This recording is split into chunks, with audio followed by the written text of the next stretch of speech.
बंधु दीनबंधु जगत्पते गोपेश गोपिका कांत राधा कांत नमोस्तुते तप्त कांचनि गौरांगी राधे वृंदावनेश्वरी वृषभानुसुते देवी प्रणमामि हरिप्रिये वाञ्छाकल्पतरुभ्यश्च कृपा सिन्धुवैव च पतितानां पावनेभ्यो वैष्णवेभ्यो नमो नमः।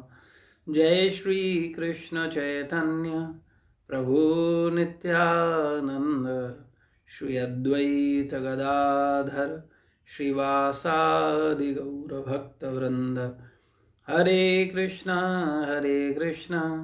कृष्णा कृष्णा हरे हरे, हरे राम राम राम हरे हरे। नमो विष्णुपादाय कृष्णपृष्ठाय भूतले श्रीमते भक्तिवेदांत स्वामिनिति नामने। नामस्ते सारस्वतदेवे गौरवाणी प्रचारिणे निर्विशेष शून्यवादी पाश्चात्य देशतारिणे। हरे कृष्णा। तो आप सभी भक्तों का ऑनलाइन कक्षा में स्वागत है। हम सब लोग हरिनाम महिमा पर चर्चा कर रहे हैं। मेरा निवेदन है, कृपया जो लोग अगर ज़्यादा विपरीत परिस्थिति में नहीं हैं तो अगर आपके दर्शन होंगे तो अच्छा है, अपना कैमरा ऑन कर लें जिससे कि सावधानी से हम लोग विषय को सुन सकें। तो हरिनाम महिमा पर हम सब निरंतर चर्चा कर रहे हैं। हरिनाम संसार की सबसे महत्वपूर्ण वस्तु है, यानी चर्चा का सबसे परम विषय। संसार में बहुत सारे विषय हैं जिन पे हम चर्चा कर सकते हैं, लेकिन सबसे परम विषय, इससे ऊपर कोई विषय नहीं है चर्चा करने के लिए। तो उस पर चर्चा करने का हम सब मिलकर के प्रयास कर रहे हैं। तो भगवान का जो नाम है ये सबसे महत्वपूर्ण है, लेकिन दुर्भाग्यवश हम सब संसार में फंसे होने के कारण, संसार को अधिक महत्व देने के कारण हम भगवान के नाम को उतना महत्व नहीं दे पा रहे हैं जितना कि हम संसार को दे रहे हैं। तो हम सब लोगों को थोड़ा सा गंभीर होकर के भगवत नाम पर अपने मन को केंद्रित करना होगा और ये समझना होगा कि वास्तविकता में जो सबसे महत्वपूर्ण विषय है उसके प्रति हम इतने लापरवाह क्यों हैं, जिसका वर्णन सारे वेद, सारे पुराण, सारे उपनिषद, सारे संत महात्मा, गुरुजन, समस्त गुरु परंपरा के समस्त आचार्य जिसकी महिमा गा रहे हैं, और उसके प्रति हम लोग लापरवाह हैं या उसके प्रति उतने सावधान नहीं हैं, या जैसे हमें नाम साधना करनी चाहिए वैसी नाम साधना हम नहीं कर रहे हैं। तो शास्त्र में नाम महिमा पर कितना वर्णन किया गया है उस पर हम लोग ध्यान दे रहे हैं, उस पर हम लोग चर्चा कर रहे हैं, जिससे कि हमारी नाम में रुचि हो। क्योंकि जब तक नाम में रुचि नहीं होगी तो फिर हमारा आध्यात्मिक जीवन सही दिशा में नहीं जाएगा।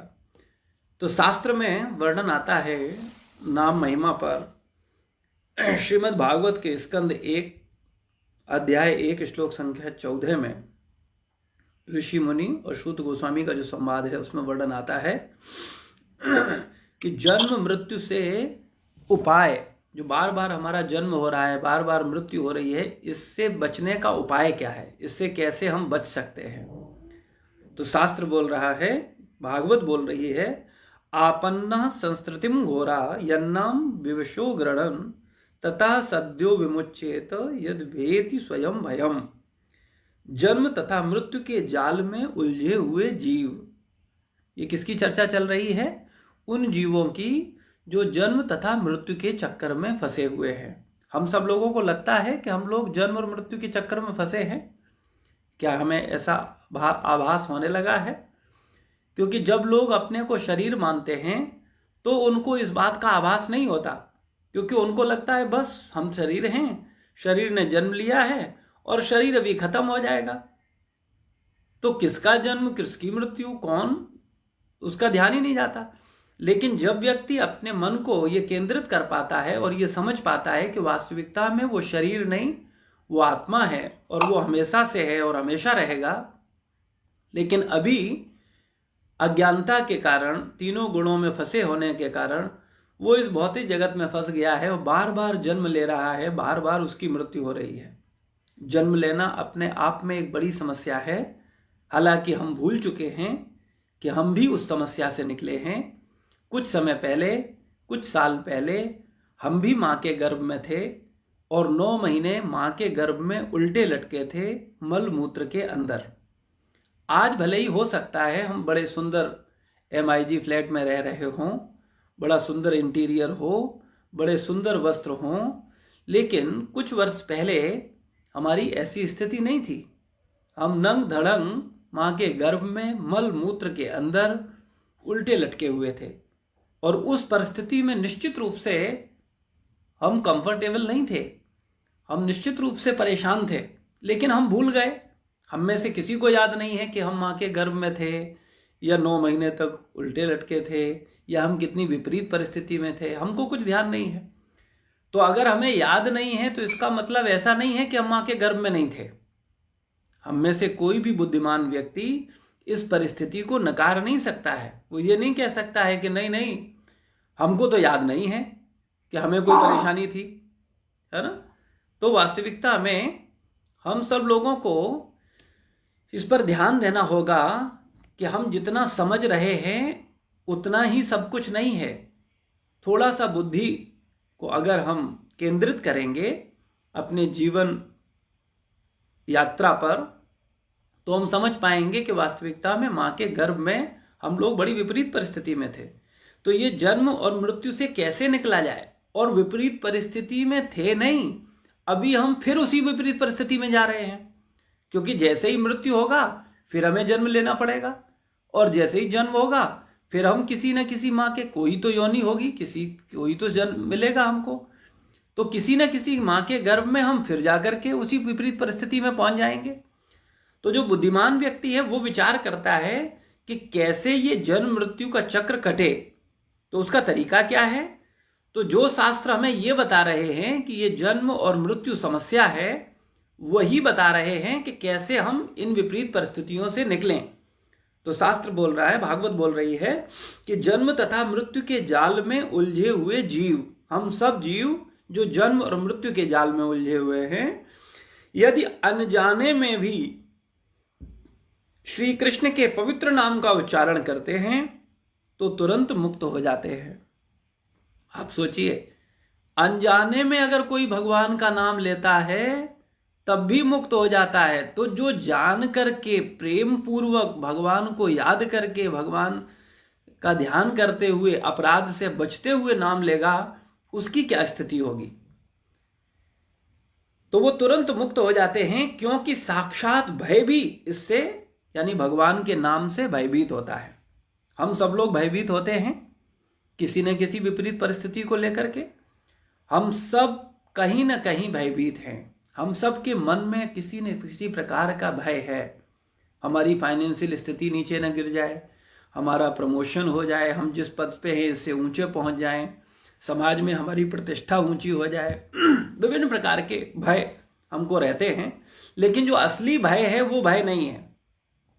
हम में से किसी को ये भय नहीं है कि अभी हम कुछ समय बाद माँ के गर्भ में 9 महीने तक उल्टे लटक जाएंगे जाकर के, इसका भय नहीं है। हमको किसी को ये भय नहीं है कि अभी मेरी मृत्यु होने वाली है। मृत्यु होने का मतलब क्या है? मृत्यु का मतलब है सब कुछ जिसको हमने स्वीकार कर रखा है, जिसको हमने अपना माना है, उससे हमारा स्वामित्व खत्म हो जाएगा। जिस शरीर को हम इतना प्रेम कर रहे हैं, जिस शरीर से हम इतने आसक्त हैं, वो अभी तत्क्षण राख में बदल जाएगा। लेकिन हम में से किसी को भय नहीं है, उस पर हमारा ज्यादा चिंतन ही नहीं होता है। हम लोग सोचते हैं हाँ ठीक है, वो तो पार्ट ऑफ लाइफ है, सब मरते हैं हम भी मर जाएंगे, सब जन्म लेते हैं हम भी जन्म ले लेंगे। लेकिन वास्तविकता में हम जन्म मृत्यु के चक्र को रोक सकते हैं, शास्त्र बता रहा है। क्योंकि जो भय है वो भी भयभीत होता है, यानी जो भय है वो भी भगवान के प्रभाव से, भगवान के नाम के प्रभाव से, भगवान के प्रभाव से भयभीत होता है। तो अगर हम भगवान के नाम की शरण लेंगे तो क्या फायदा होगा कि हम भय से मुक्त हो जाएंगे। जो भय भगवान से भयभीत है वो भय फिर हमको भयभीत नहीं कर पाएगा, क्योंकि वो भय जानता है कि हमने भगवान की शरण ले रखी है, हमने भगवान का नाम ले रखा है, हम भगवान के चिंतन में हैं। तो आगे शास्त्र में वर्णन आता है कि कृष्ण नाम में कितनी शक्ति है। कोई व्यक्ति प्रश्न कर सकता है कि ये भगवान का जो नाम है इसमें कितनी शक्ति है, कितना ये लाभ हमें प्रदान कर सकता है, शास्त्र क्या कहता है। तो वर्णन आता है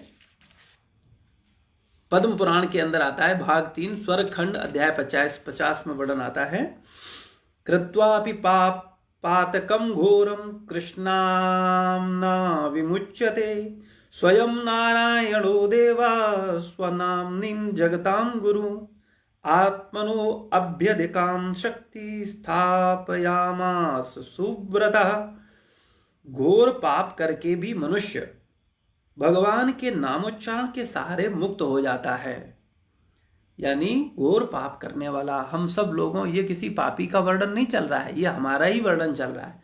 हम सब लोगों ने इस जन्म में, पूर्व जन्म में जाने क्या क्या पाप नहीं किए हैं।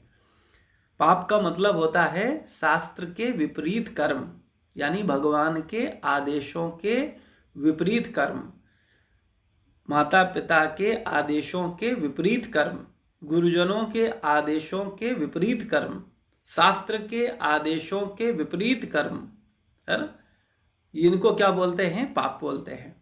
तो ऐसे पाप हम लोग रोज करते हैं। कौन माता पिता की सुनता है, कौन गुरुजनों की सुनता है, कौन शास्त्रों की सुनता है, कौन भगवान की सुनता है? हम किसकी सुनते हैं? अपने मन की सुनते हैं, अपनी बुद्धि की सुनते हैं, और अपने मन और बुद्धि से सोचते हैं कि हम अपना भला कर रहे हैं। लेकिन आप विचार करो, क्या आप केवल अपने मन और अपनी बुद्धि से अपनी रक्षा कर पाओगे? इस पर आप विचार कर सकते हो। क्या आपका विचार है, क्या आप केवल अपने मन और अपनी बुद्धि से अपनी रक्षा कर सकते हो? तो आप उत्तर दोगे कि हाँ, बात तो सही है, हम अपने से तो नहीं कर सकते। उदाहरण स्वरूप, अगर आपको कोई बीमारी होती है तो क्या होता है? आपको किसी की सहायता की आवश्यकता होती है, आप डॉक्टर के पास जाते हो। आपकी अपनी बुद्धि तो आपकी रक्षा नहीं कर पाती ना, फिर आप डॉक्टर की शरण लेते हो। डॉक्टर साहब क्या करना है, वो बताते हैं भाई तुमको ये मेडिसिन लेनी है, तुमको ये नहीं खाना है, ये करना है। तो हम उनकी मदद से फिर अपने जीवन को फिर से अपनी स्वस्थ जीवन पर पहुंचने का प्रयास करते हैं। या संसार में जीवन जीने के लिए, धन अर्जन करने के लिए हम क्या करते हैं? किसी न किसी वरिष्ठ की, बॉस की, अधिकारी की, गुरु की, शिक्षक की शरण लेते हैं। वो हमारा मार्गदर्शन करता है, वो हमें बताता है कि भाई तुम ऐसे करो, है ना, तो आप जीवन में प्रगति कर पाओगे, आप अच्छा कर पाओगे। लेकिन आप अपनी बुद्धि से तो नहीं कर पाते ना, आप अपनी बुद्धि से तो अपना भरण पोषण नहीं कर रहे हो ना। आपको बुद्धि प्रदान की गई है, चाहे वो गुरुजनों के द्वारा हो, चाहे शिक्षक के द्वारा हो, चाहे डॉक्टर के द्वारा हो, है ना, चाहे माता पिता के द्वारा हो। उन्होंने आपको बुद्धि दी है, उनकी बुद्धि से हम काम करते हैं, तब हम अपनी रक्षा कर पाते हैं। तो कहने का तात्पर्य केवल इतना सा है कि जिस मन और जिस बुद्धि पर हम घमंड कर रहे हैं, या जिसके आधार पर हम जीवन जीने की कोशिश कर रहे हैं, वो बहुत बुद्धिमानी का लक्षण नहीं है। हमको सदैव मार्गदर्शन की आवश्यकता है। कोई व्यक्ति ये नहीं कह सकता कि उसे मार्गदर्शन की कोई जरूरत नहीं है, वो स्वयं में अपना मार्गदर्शन कर सकता है। ये निश्चित रूप में अपने आप में एक बड़ी अज्ञानता की बात है। तो इसलिए हम लोगों को शास्त्र का मार्गदर्शन स्वीकार करना चाहिए। शास्त्र बोलता है कि उसके आदेशों के विपरीत, शास्त्र क्या है? वेदवाणी है, भगवान की वाणी है। तो भगवान के आदेशों के विपरीत जो कार्य करता है वो पाप कर्म कहलाता है। तो पापी व्यक्ति कभी सुखी नहीं रह सकता। और हम लोगों की प्रॉब्लम यह है कि हम भगवान के आदेशों की अवहेलना करके सुखी होना चाहते हैं, भगवान की बात सुनना नहीं चाहते, शास्त्र को पढ़ना नहीं चाहते, गुरुजनों का सानिध्य करना नहीं चाहते, और चाहते हैं कि हम सुखी हो जाएं। तो कैसे संभव है? तो इसलिए शास्त्र बोल रहा है कि वास्तविकता में हम भगवान के नाम की शरण लेकर के अनंत आनंद प्राप्त कर सकते हैं। कितना आनंद? जितना कि हमने सोचा भी नहीं है वो हमें मिल सकता है। इस संसार में हम सब लोग आनंद प्राप्त करने के लिए ही विभिन्न कार्य कर रहे हैं, लेकिन कितना आनंद मिल रहा है ये हम सब जानते हैं। लेकिन हमारी बुद्धि, हमारा मन कहता है कि नहीं नहीं, तुम्हारे पास जितना अधिक धन होगा, जितनी अधिक संपत्ति होगी, जितना अधिक प्रतिष्ठा होगी, जितना ऊंचा पद होगा, उतने तुम सुखी होगे। बोलता है कि नहीं बोलता? लेकिन मेरा आप सबसे एक सरल प्रश्न है, आप बताओ, क्या अधिक धन होने से, ऊंचा पद होने से, अधिक वैभव होने से आप सुखी हो सकते हो? एक फिर सरल प्रश्न आप सबसे, एक तरफ आपको 100 करोड़ रुपए मिले और एक तरफ आपको सही मूड मिले, आपको क्या लगता है, आप 100 करोड़ रुपए से सुखी हो जाओगे या सही मूड से सुखी होगे? प्रीति माता जी, क्या विचार है आपका? देखिए, प्रैक्टिकल आंसर चाहिए। आप क्या हाँ सोचते प्रभु हैं? जी, सुखी तो हम सही मूड से होंगे, लेकिन जाएंगे 100 करोड़ की तरफ ही। तो यही तो भूल है ना। तो इसी को तो सुधारने के लिए ये सत्संग चल रहा है। हम मानते, क्योंकि हम क्यों जाएंगे 100 करोड़ की ओर? क्योंकि हमने अपने मन की शरण ले रखी है, हमने गुरु का शरण नहीं लिया है, हमने शास्त्र का शरण नहीं लिया है, हमने अपनी ही बुद्धि की शरण ले रखी है। मेरी बुद्धि क्या बोल रही है? बोले 100 करोड़ पे जाओ, ये मूड वूड कुछ नहीं, सब मजे करेंगे। लेकिन आप जब विचार करो शास्त्र दृष्टि से, गुरु दृष्टि से, तो आपको क्या पता चलता है कि वास्तविकता में 100 करोड़ आपको सुखी नहीं कर सकते। तो फिर हम क्यों बेवकूफ बने हुए हैं? ये विचार करने वाली बात है। क्या विचार है मोहिता माता जी? दोनों ऑप्शन प्रभु में जी, क्या हमें चुनेंगे? लगता है कि 100 करोड़ मिल जाएंगे तो मूड अपने आप ठीक हो जाएगा और फिर हम सुखी हो जाएंगे। हाँ, लेकिन इस पर विचार बिल्कुल सही कह रहे हो कि हम लोगों को लगता है कि अरे हम लोग, इतना मूड हमारा खराब रहता है कि इतना कमाओ, इधर जाओ उधर जाओ, अरे जब 100 करोड़ मिल जाएंगे सारी टेंशन खत्म हो जाएगी, हम शांत होंगे, कितने सुखी होंगे, हमको ऑफिस जाने की जरूरत नहीं है, मुझे किसी बॉस की डांट फटकार सुनने की आवश्यकता नहीं है, इतना प्रेशर लेने की जरूरत नहीं है। सुबह जल्दी सोने का मन करता है लेकिन उठना पड़ता है, भागना पड़ता है ऑफिस, टाइम बार बार घड़ी नजर जाती है, अरे लेट तो नहीं हो गए, अरे लेट तो नहीं हो गए, एब्सेंट तो नहीं लग जाएगा। तो इतना भयभीत जीवन से मुक्त हो जाएंगे तो सुखी हो जाएंगे। लेकिन थोड़ा विचार कर लो, अभी आपको मिले नहीं है, लेकिन मान लो आपको मिल गए और आपका ऑफिस जाना बंद हो गया, अब आप आराम से 10-10 बजे तक सो रहे हो, आपको जो मन आए सो कर रहे हो, लेकिन क्या लगता है हम सुखी होंगे? नहीं प्रभु जी, क्योंकि पिछले 1 साल में हमने देख लिया कि हमको जो जो करने का मन करता था घर में रह के वो सब कुछ किया, पर अब लगता है कि उससे भी सुखी नहीं है हम। अब लगता है जो हम पहले बिजी थे वो ज्यादा सुख देता था। हाँ, तो देखो, अब मन, हम अपनी बुद्धि से निर्णय ले रहे हैं, हमने अपनी ही बुद्धि की शरण ले रखी है। हमारी बुद्धि बोल रही है देखो पहले सुखी थे, ऑफिस जाते थे, टाइम से उठते थे, तब सुखी थे, क्योंकि ऑप्शन नहीं है ना, दो ही ऑप्शन है। एक ऑप्शन था घर में रह करके सोना, और दूसरा ऑप्शन था कि भाई ऑफिस जाओ काम करो। तीसरा ऑप्शन है ही नहीं, तीसरे ऑप्शन को हम स्वीकार ही नहीं कर रहे हैं। इसके अलावा भी तीसरा ऑप्शन है जीवन में, लेकिन उसको प्रधानता क्यों नहीं दे पा रहे हैं? क्योंकि हम अपने मन की शरण ले रखी है, हमने अपनी बुद्धि की शरण ले रखी है, और हमारा मन और हमारी बुद्धि बोलता है कि बस तुम ऐसा करो, बस ठीक हो जाएगा, कुछ दिन में सारी चीजें ठीक हो जाएंगी। लेकिन परिणाम क्या होता है कि हम अपने मन और अपनी बुद्धि के द्वारा रोज ठगे जा रहे हैं, लेकिन हमको इस बात का एहसास नहीं हो रहा है कि हम अपने मन और अपनी बुद्धि से ठगे जा रहे हैं। हमने अपने मन और अपनी बुद्धि की शरण ले रखी है। लोग आध्यात्मिक जीवन में आने के बाद भी अपने मन और बुद्धि की शरण लेते हैं। वो आध्यात्मिक जीवन में भी जो मन आएगा सो करेंगे, जो मन आएगा सो सुनेंगे, जो मन आएगा सो बोलेंगे, जो मन आएगा सो करेंगे, क्योंकि उन्होंने अपने मन की शरण ले रखी है, अपनी बुद्धि की शरण ले रखी है। जो शास्त्र बोलेगा वो नहीं करेंगे, जो गुरु बोलेगा वो नहीं पढ़ेंगे, जो परंपरा से सिद्धांत आ रहे हैं उनको नहीं स्वीकार करेंगे, है ना। तो मेरा केवल आप सबका ध्यान केंद्रित मैं यहां करना चाहता हूं कि आपने जो अपना भला करने का, हमारा भला हम सोचते हैं सबसे ज्यादा कौन कर सकता है, मेरा ही मन और मेरी ही बुद्धि, है ना। कई बार तो माता पिता पर भी विश्वास नहीं करते, कई बार तो पति या पत्नी पर विश्वास नहीं करते। तो अब संसार के जो सबसे घनिष्ठतम संबंध हैं, माता पिता, पति पत्नी, पुत्र पुत्री, इन पर भी विश्वास नहीं करते। किस पर विश्वास करते हैं हम? अपनी ही बुद्धि पर, अपने ही मन पर, कि हम अगर अपनी बुद्धि की सुनेंगे, अपने मन की सुनेंगे तो निश्चित रूप से हम सुखी हो जाएंगे। लेकिन यह वास्तविकता नहीं है, इस पर ध्यान देना चाहिए हम लोगों को। जैसा कि प्रीति माता जी ने कहा, आप लोग बोल रहे हो कि नहीं हम जाएंगे 100 करोड़ की ओर, सही मूड की ओर नहीं जाएंगे। लेकिन जब हम विचार कर रहे हैं, डिस्कशन कर रहे हैं, तो आप ही बोल रहे हो कि नहीं बात तो सही है, सही भावना सही मूड होने पर ही सुखी हो सकते हैं।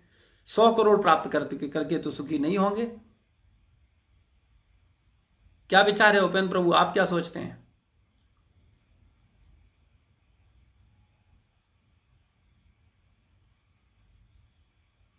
हरे कृष्ण प्रभु जी। हरे कृष्णा। विचार तो एक ही है कि जो जो हम लोग क्षणिक डिसीजन लेने के लिए बहुत ज्यादा माहिर होते हैं, तो 100 करोड़ की तरफ ही जाएंगे बेसिकली, क्योंकि उससे हमें ये लगेगा कि हमें सुख उसी से मिलेगा। लेकिन सब लोगों ने कहा कि वो अज्ञानता ही है कि हम सोचते हैं कि उससे सुख मिलेगा, लेकिन उससे होता नहीं है, क्योंकि उसके बाद पैसे आने के बाद फिर अलग प्रॉब्लम्स हो जाती हैं, अलग इश्यूज हो जाते हैं कि अभी पैसा है, कहाँ स्पेंड करें, कैसे बचाएं, कोई मार देगा, कोई कर देगा कुछ। तो मेरा कहना केवल इतना है, सोचने और विचारने वाली बात केवल इतनी है, हम लोग बिना विचारे क्यों भागे चले जा रहे हैं? थोड़ा विचार तो करो भाई। दौड़ रहे हो, दौड़े जा रहे हो, बोले प्रभु जी डिस्टर्ब नहीं करो, अच्छे खासे हम दौड़ रहे हैं, क्यों हमें सुबह सुबह बुला लेते हो हर फ्राइडे को? एक दीपिका माता जी को मेरे पीछे लगा दिया, आशीष प्रभु को, ये लोग फोन करते रहते हैं। अच्छा खासा हमें कर रहे करने दो, क्यों परेशान कर रहे हो? तो मैं तो केवल ये चाहता हूं, आपका भला चाहता हूं, और मैं चाहता हूं कि आप स्वयं विचार करो, फिर आपको जो अच्छा लगे वो करो, क्योंकि आपका जीवन है। अगर आपने ये कसम खाई है कि आपको अपना जीवन बर्बाद करना है, तो मेरी सामर्थ्य नहीं है कि मैं उसे रोक लूं, क्योंकि जीवन आपका है, आपको जैसे चाहो वैसे करना है। लेकिन हां, मैं आपके समक्ष 2 रास्ते निश्चित रखूंगा, 2 विचार निश्चित रखूंगा, और दोनों विचारों पर डिस्कशन करके आपसे पूछूंगा कि आपको क्या लगता है, अगर इसमें सुख है तो निश्चित रूप से इसको करो, और अगर उसमें सुख नहीं है तो जिसमें है उस पर विचार तो करो कम से कम। देखो, सही मूड ही हमें वास्तविक आनंद दे सकता है, लेकिन अधिकतर 99.9% लोग अपने मूड पर काम नहीं करते। वो माला करेंगे, वो स्वाध्याय करेंगे, वो मंगला आरती करेंगे, वो सारी सेवाएं करेंगे, लेकिन मूड पर ध्यान नहीं देंगे कि वो जो कुछ कर रहे हैं वो किस भावना में कर रहे हैं, किस मूड से कर रहे हैं। इसीलिए कई बार भौतिक जीवन जीने वाले लोग ही नहीं, आध्यात्मिक जीवन जीने वाले लोग भी सुखी नहीं होते हैं, आनंदित नहीं होते हैं, क्योंकि उनका मूड ठीक नहीं है। जैसे 100 करोड़ किसी को आनंद नहीं दे सकता, उसी प्रकार से तथाकथित साधना भी किसी को आनंद नहीं दे सकती। लोग भजन करने के बाद, विभिन्न विभिन्न संस्थाओं में जाने के बाद, विभिन्न विभिन्न गुरुओं के पास जाने के बाद भी परेशान हैं। कारण, क्योंकि वो सही मूड को स्वीकार नहीं कर रहे हैं। पहले ये जाने तो सही मूड क्या है, और फिर जब उसको समझेंगे तो निश्चित रूप से वो आगे बढ़ सकते हैं। तो खैर, यहां चर्चा चल रही है कि कृष्ण नाम में कितनी शक्ति है। ये जो नाम जप की बार बार प्रेरणा दी जा रही है कि भाई नाम जपो, नाम को समय दो, नाम पर ध्यान दो, ये नाम में शक्ति कितनी है, ये कितना भला कर सकता है हमारा, कितनी पावर है इसमें। तो शास्त्र बोलता है कि घोर पाप करके भी मनुष्य भगवान के नामोच्चारण के सहारे मुक्त हो जाता है। भगवान के नाम में स्वयं जगत गुरु भगवान नारायण का निवास है, यानी भगवान और भगवान का नाम अभिन्न है, रंच मात्र भी अंतर नहीं है, एक है। हे सुंदर व्रत वाले महर्षियों, भगवान ने अपने से भी अधिक शक्ति का आधान अपने नाम से किया है। यानी भगवान ने अपनी, केवल हम जैसे बद्ध जीवों को समझाने के लिए शास्त्र बता रहा है, शास्त्र में चर्चा आ रही है कि वास्तविकता में भगवान ने अपने से ज्यादा शक्तियां अपने नाम में भर दी हैं। यानी भगवान और भगवान का नाम एक है, कोई अंतर नहीं है। लेकिन हम भगवान के नाम को भगवान से अभिन्न मानते हैं, भिन्न मानते हैं, क्या विचार है?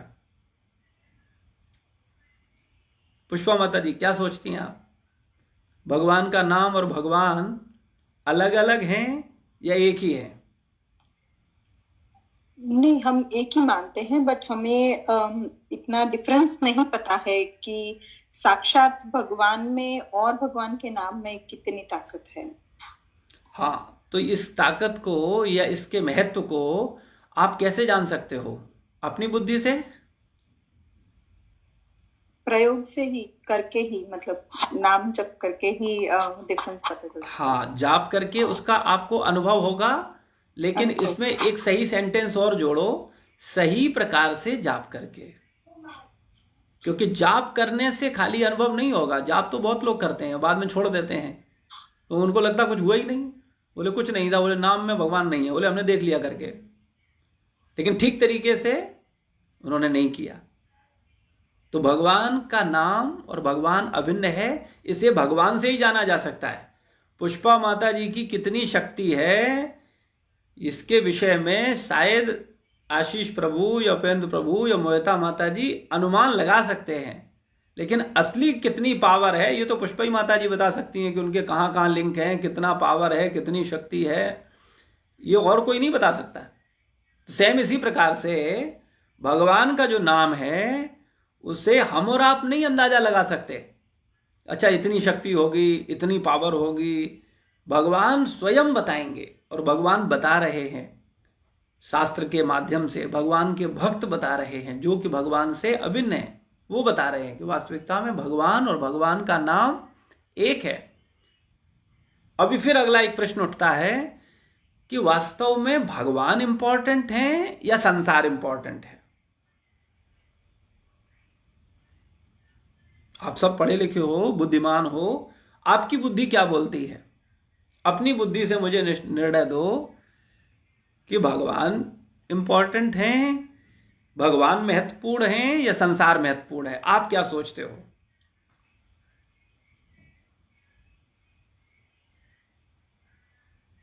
भगवान इम्पोर्टेंट है प्रभु जी। नहीं है, नहीं, आप क्या मानते हो, आप क्या सोचते हो? मैं ऐसा ही मानती हूँ प्रभु जी। भगवान इंपॉर्टेंट है, ठीक है। उपेंद्र प्रभु, क्या विचार है?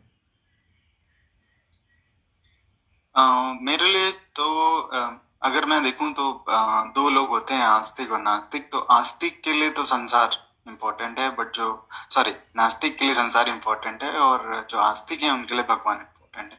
अब वो कितना इम्पोर्टेंट है उस पर डिपेंड करता है एक्चुअली। और मेरे लिए, अगर मैं अपनी कहूँ तो मेरे लिए भगवान इम्पोर्टेंट है, क्योंकि मैं ये मानता हूँ कि मेरी एग्जिस्टेंस उनकी वजह से है, और जो भी मुझे मिल रहा है उनकी वजह से मिल रहा है। ये तो मैं पहले से ही मानता हूँ और अब भी मानता हूँ। तो भगवान आपके लिए इंपॉर्टेंट है, संसार उतना महत्वपूर्ण नहीं है जितना कि भगवान, ठीक है? आप यही कहना चाहते हो ना? आशीष प्रभु, आपका क्या विचार है? प्रभु जी, यही विचार शेयर करता हूँ कि क्योंकि मतलब मुझे लगता है कि संसार की रचना भगवान ने की है, तो जो भी संसार में है उन्हीं की वजह से है, तो डेफिनेटली भगवान को ही ज्यादा इम्पोर्टेंस है। प्रभु जी, मुझे लगता है भगवान इम्पोर्टेंट है, क्योंकि संसार में तो सब लोग लेन देन के लिए ही है। अगर किसी के हिसाब से अपना चलिए, किसी के हिसाब से चलिए तो आपको वो पसंद करेगा। अगर 2 दिन आप उसके हिसाब से ना चलिए तो वही आपको नहीं पसंद करेगा। जी ठीक है। अंकिता माता जी क्या सोचती हैं? जय श्री कृष्ण प्रभु जी। मैं भी सेम विचार शेयर करती हूँ। मुझे लगता है कि जो संसार में है वो सिर्फ क्षणिक है, आज है कल नहीं है, किसी का कोई मतलब भरोसा नहीं है। बट जो भगवान है वो हमेशा आपके साथ रहते हैं और सबसे इम्पोर्टेंट लाइफ में वही है, भगवान इम्पोर्टेंट। Thank you. मोहिता माता जी। मैं भी यही मानती हूँ प्रभु जी, ठीक है। भगवान सबसे इम्पोर्टेंट। त्रिपुरा माता जी। जी, हम जी गृहस्थ जीवन में हैं तो हमारी मानसिक शांति के लिए हमें भगवान पे पूर्ण विश्वास है, मगर सांसारिक जीवन हम कैसे छोड़ सकते हैं अगर हम गृहस्थ जीवन में जी रहे हैं? नहीं, हमने तो छोड़ने को बोला ही नहीं। हमने कहा आज तक इतने समय सत्संग हो गया है हमारी समझ से, आप लोग काफ़ी समय से साथ हो। मैंने कभी आपसे किसी से कभी कहा है या मेरी बातों से कभी लगा है कि मैं आपको भविष्य में संसार छुड़वा दूंगा? मैंने तो नहीं बोला ऐसा कि आपको नौकरी नहीं करना है, शादी नहीं करनी है, या पत्नी को छोड़ना है, या पति को छोड़ना है। नहीं, ये तो बात आई नहीं। मैंने ये भी नहीं कहा कि गृहस्थ जीवन छोड़ना है। मेरा प्रश्न केवल इतना है, संसार और भगवान में आप किसे महत्वपूर्ण मानते हो? आपके लिए बोलने के लिए नहीं, अभी मैं चर्चा करूंगा फिर मैं क्लियर करूंगा। तो मेरा पूछना केवल इतना, आपके विचार ले लूं कि आप क्या सोचते हो, आपके लिए भगवान इंपॉर्टेंट है या संसार इंपॉर्टेंट है?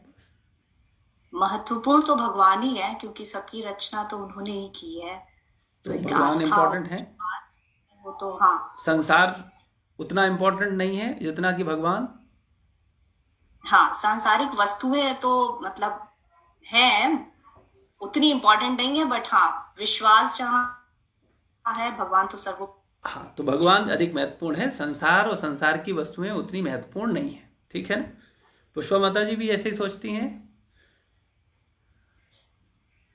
जी प्रभु जी, मैं ये सोचती तो हूँ कि भगवान इम्पोर्टेंट है, लेकिन ये भी लगता है कि हम संसार में उन्हीं की वजह से हैं, और कुछ है जो भगवान ने हमको जैसे किसी हेतुवश हमको यहाँ भेजा है, तो भगवान को सेंटर में रख के हम संसार के काम कर सकते हैं और उसको कुछ उद्देश्य दे सकते हैं। जी, तो देखिए, आप सब लोग बोल रहे हो कि भगवान इंपॉर्टेंट है, संसार या संसार की वस्तुएं उतनी इंपॉर्टेंट नहीं है जितना कि भगवान। ठीक है? तो अभी मुझे केवल इतना बात बताओ, आप भगवान को कितना समय देते हो 24 घंटे में, और संसार को कितना देते हो? भाई, किसी भी चीज को, जैसे आप कहते हो आपके लिए पति इंपॉर्टेंट है, तो आप पति को अधिक समय देते हो। आप बोलते हो आपके 10 फ्रेंड हैं, इन 10 फ्रेंड्स में से ये वाला फ्रेंड जो है ये मेरा बहुत क्लोज नियर एंड डियर है, तो आप उसे ज्यादा समय देते हो, उसको रोज बात करते हो, उसको रोज मिलने की कोशिश करते हो। ठीक है कि नहीं? आप अपने जीवन में महत्व देते हो कि पैसा महत्वपूर्ण है, तो पैसे कमाने के लिए 10 घंटे चाहे पत्नी हो चाहे पति हो, दोनों प्रयास करते हैं कि चलो भाई कुछ पैसा कमाया जाए जिससे हम सुखी रहेंगे। तो जिस चीज को आप महत्वपूर्ण मानते हो उसको आप समय अधिक देते हो, या खाली बोलते हो। इसे कपट बोलते हैं। कपट मतलब समझते हैं? कपट का मतलब होता है नहीं, और हम बोलते कुछ हैं। जैसे हम किसी से कहें हम तुमसे बहुत प्यार करते हैं, लेकिन अंदर ही अंदर कहें हाँ इससे क्या लेना देना, हाँ ठीक है, उसको बेवकूफ़ बनाते हैं, बोले भाई हम तुमसे बहुत प्रेम करते हैं, तुम्हारे बिना तो रह नहीं सकते, है ना? लेकिन वास्तविकता में अंदर क्या चल रहा है, बोले अरे इसके साथ रहना फालतू की बात। जैसे इसको कपट बोलते हैं, है ना? तो हम लोग भगवान के साथ कपट कर रहे हैं। क्या आपको ऐसा महसूस होता है अपने अंदर से? कम मेरे बताने के बाद ऐसा महसूस हो रहा है? प्रभु जी, मुझे तो ऐसा लगता है कि मतलब मैं पहले तो इतनी जल्दी नहीं उठती थी, सिर्फ भगवान का नाम लेने के लिए ही जल्दी उठती हूँ। अब चाहे कोई कितने भी फ्रेंड आ जाए, 1 दिन उठूंगी या 2 दिन उठूंगी, 1 साल तक तो नहीं उठ सकती। तो ऐसे तो नहीं कह सकते कि कपट है। और मतलब बाकी भी जो नॉर्मल काम करती हूँ, अभी मैंने आदत डाली है अपने अंदर कि भगवान का नाम लेती रहूं, जैसे कुकिंग कर रहे हैं या मतलब कुछ भी काम कर रहे हैं तो अपनी तरफ से कोशिश करती हूँ। और वीडियोस भी अगर यूट्यूब पे देखते हैं तो उससे रिलेटेड देखिए, मतलब मोबाइल तो रहता ही है ना हाथ में, लेकिन मतलब पता नहीं, मुझे तो नहीं लगता कपट जैसा है, नहीं, बट देखो आप सही हो, क्योंकि आप जो कह रही हो बिल्कुल ठीक है, क्योंकि आप प्रयास कर रहे हो, है ना। हालांकि आप ये कह सकते हो कि मैं उतना प्रयास नहीं कर पा रही हूं जितने भगवान महत्वपूर्ण हैं, लेकिन निश्चित रूप से मैं भगवान को महत्वपूर्ण मान रही हूं, इसीलिए मैं सुबह जल्दी उठ रही हूं, मैं जप कर रही हूं, क्योंकि आपका आचरण बता रहा है ना कि आपके लिए भगवान महत्वपूर्ण है, तभी तो आप ऐसा कर रहे हो। अगर महत्वपूर्ण नहीं होते तो फिर आप क्यों करते। तो एक भक्त के लिए भगवान महत्वपूर्ण है, इसलिए वो ब्रह्म मुहूर्त में उठता है, वो सुबह की नींद त्यागता है, वो अपनी तपस्या करता है, वो थोड़ा संसार से निकल करके भगवान को समय देता है, अधिक नाम जप करता है, भगवान पर अपने ध्यान को केंद्रित करता है ना। कपट का मतलब होता है कि हम कहें तो भगवान से प्रेम करते हैं, लेकिन भगवान के लिए हमारे पास टाइम ही नहीं है। हम भगवान की नाम जब की बात आती है तो हम कहते हैं कि हाँ अभी तो नहीं, सोच रहे हैं हम करेंगे, या अभी 1 माला कर रहे हैं, या अभी 2 माला कर रहे हैं, या हाँ बीच बीच में हम भगवान को धन्यवाद देते हैं। तो कहने का मतलब है जब तक हम अपनी कमजोरी को नहीं पकड़ेंगे तब तक हम उसमें सुधार नहीं कर पाएंगे। तो निश्चित रूप से जो आप कर रहे हो ये इस बात का प्रमाण है कि आप भगवान से प्रेम करने की ओर बढ़ रहे हो। लेकिन क्या सभी लोग ऐसा कर रहे हैं जैसा आप बोल रही हो? अगर सब कर रहे हैं तो निश्चित रूप से सब भगवान से प्रेम करने की ओर बढ़ रहे हैं, सब कुछ समय दे रहे हैं, सब कुछ प्रयास कर रहे हैं। कहने का तात्पर्य ये नहीं है कि हम एक तरफ कहें तो ये कि भगवान महत्वपूर्ण है और समय सबसे कम भगवान को दें, इंपॉर्टेंस सबसे कम भगवान को दें, वैल्यू सबसे कम भगवान को दें, तो तब ये कपट कहलाएगा। अगर हम वास्तविकता में मानते हैं कि संसार का तो कोई भरोसा नहीं है, संसार कब तक है आपके पास, हम में से किसी को पता है कि ये जो पति है मेरा, या मेरी पत्नी है, या मेरा बच्चा है, या मेरा धन है, या मेरा शरीर है, ये इतने दिन तो मेरे पास रहेगा ही रहेगा, 10 साल तो पक्का है, 20 साल तो गारंटी है, कह सकता है हम में से कोई? लेकिन भगवान हमेशा से मेरे हैं। देखो इस जन्म में माता पिता को, गुरुजनों को भगवान का स्थान दिया गया है ना, भगवान के प्रतिनिधि बताए गए। क्यों कहे गए? क्योंकि माता पिता भरण पोषण करते हैं, बच्चे का पूरा देखभाल करते हैं, है ना। गुरु उसके मन बुद्धि अहंकार का ध्यान रखता है, उसको दूसरा जन्म देता है जो कि शुक्र जन्म से अलग है, और उसकी आत्मा की देखभाल करता है, उसकी सुरक्षा करना चाहता है, उसको सुरक्षित करना चाहता है।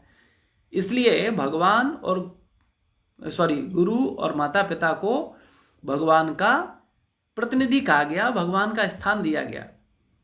तो माता पिता हमारा भला सोचते हैं, हमारे लिए करते हैं, लेकिन वो कब तक करते हैं? केवल इस जन्म तक।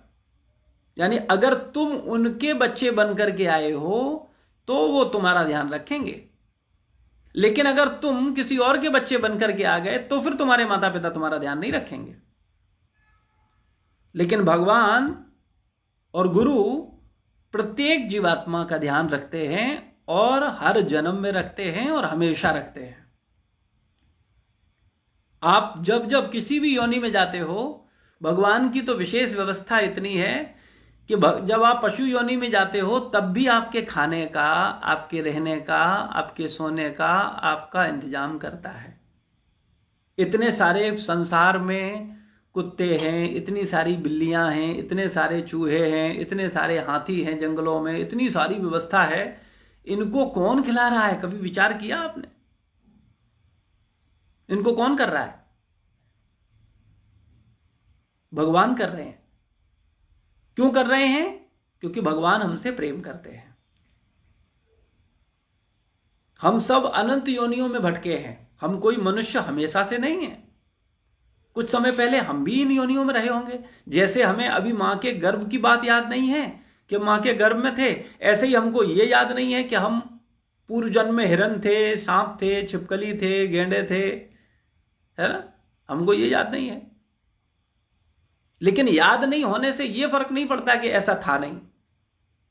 आपको अगर ये याद नहीं है कि आप माँ के गर्भ में थे, तो इसका मतलब ये नहीं आप कह सकते हो कि नहीं नहीं ये तो बेवकूफ मत बनाओ, मैं हम माँ के गर्भ में नहीं थे, हम मलमूत्र में उल्टे नहीं लटके थे।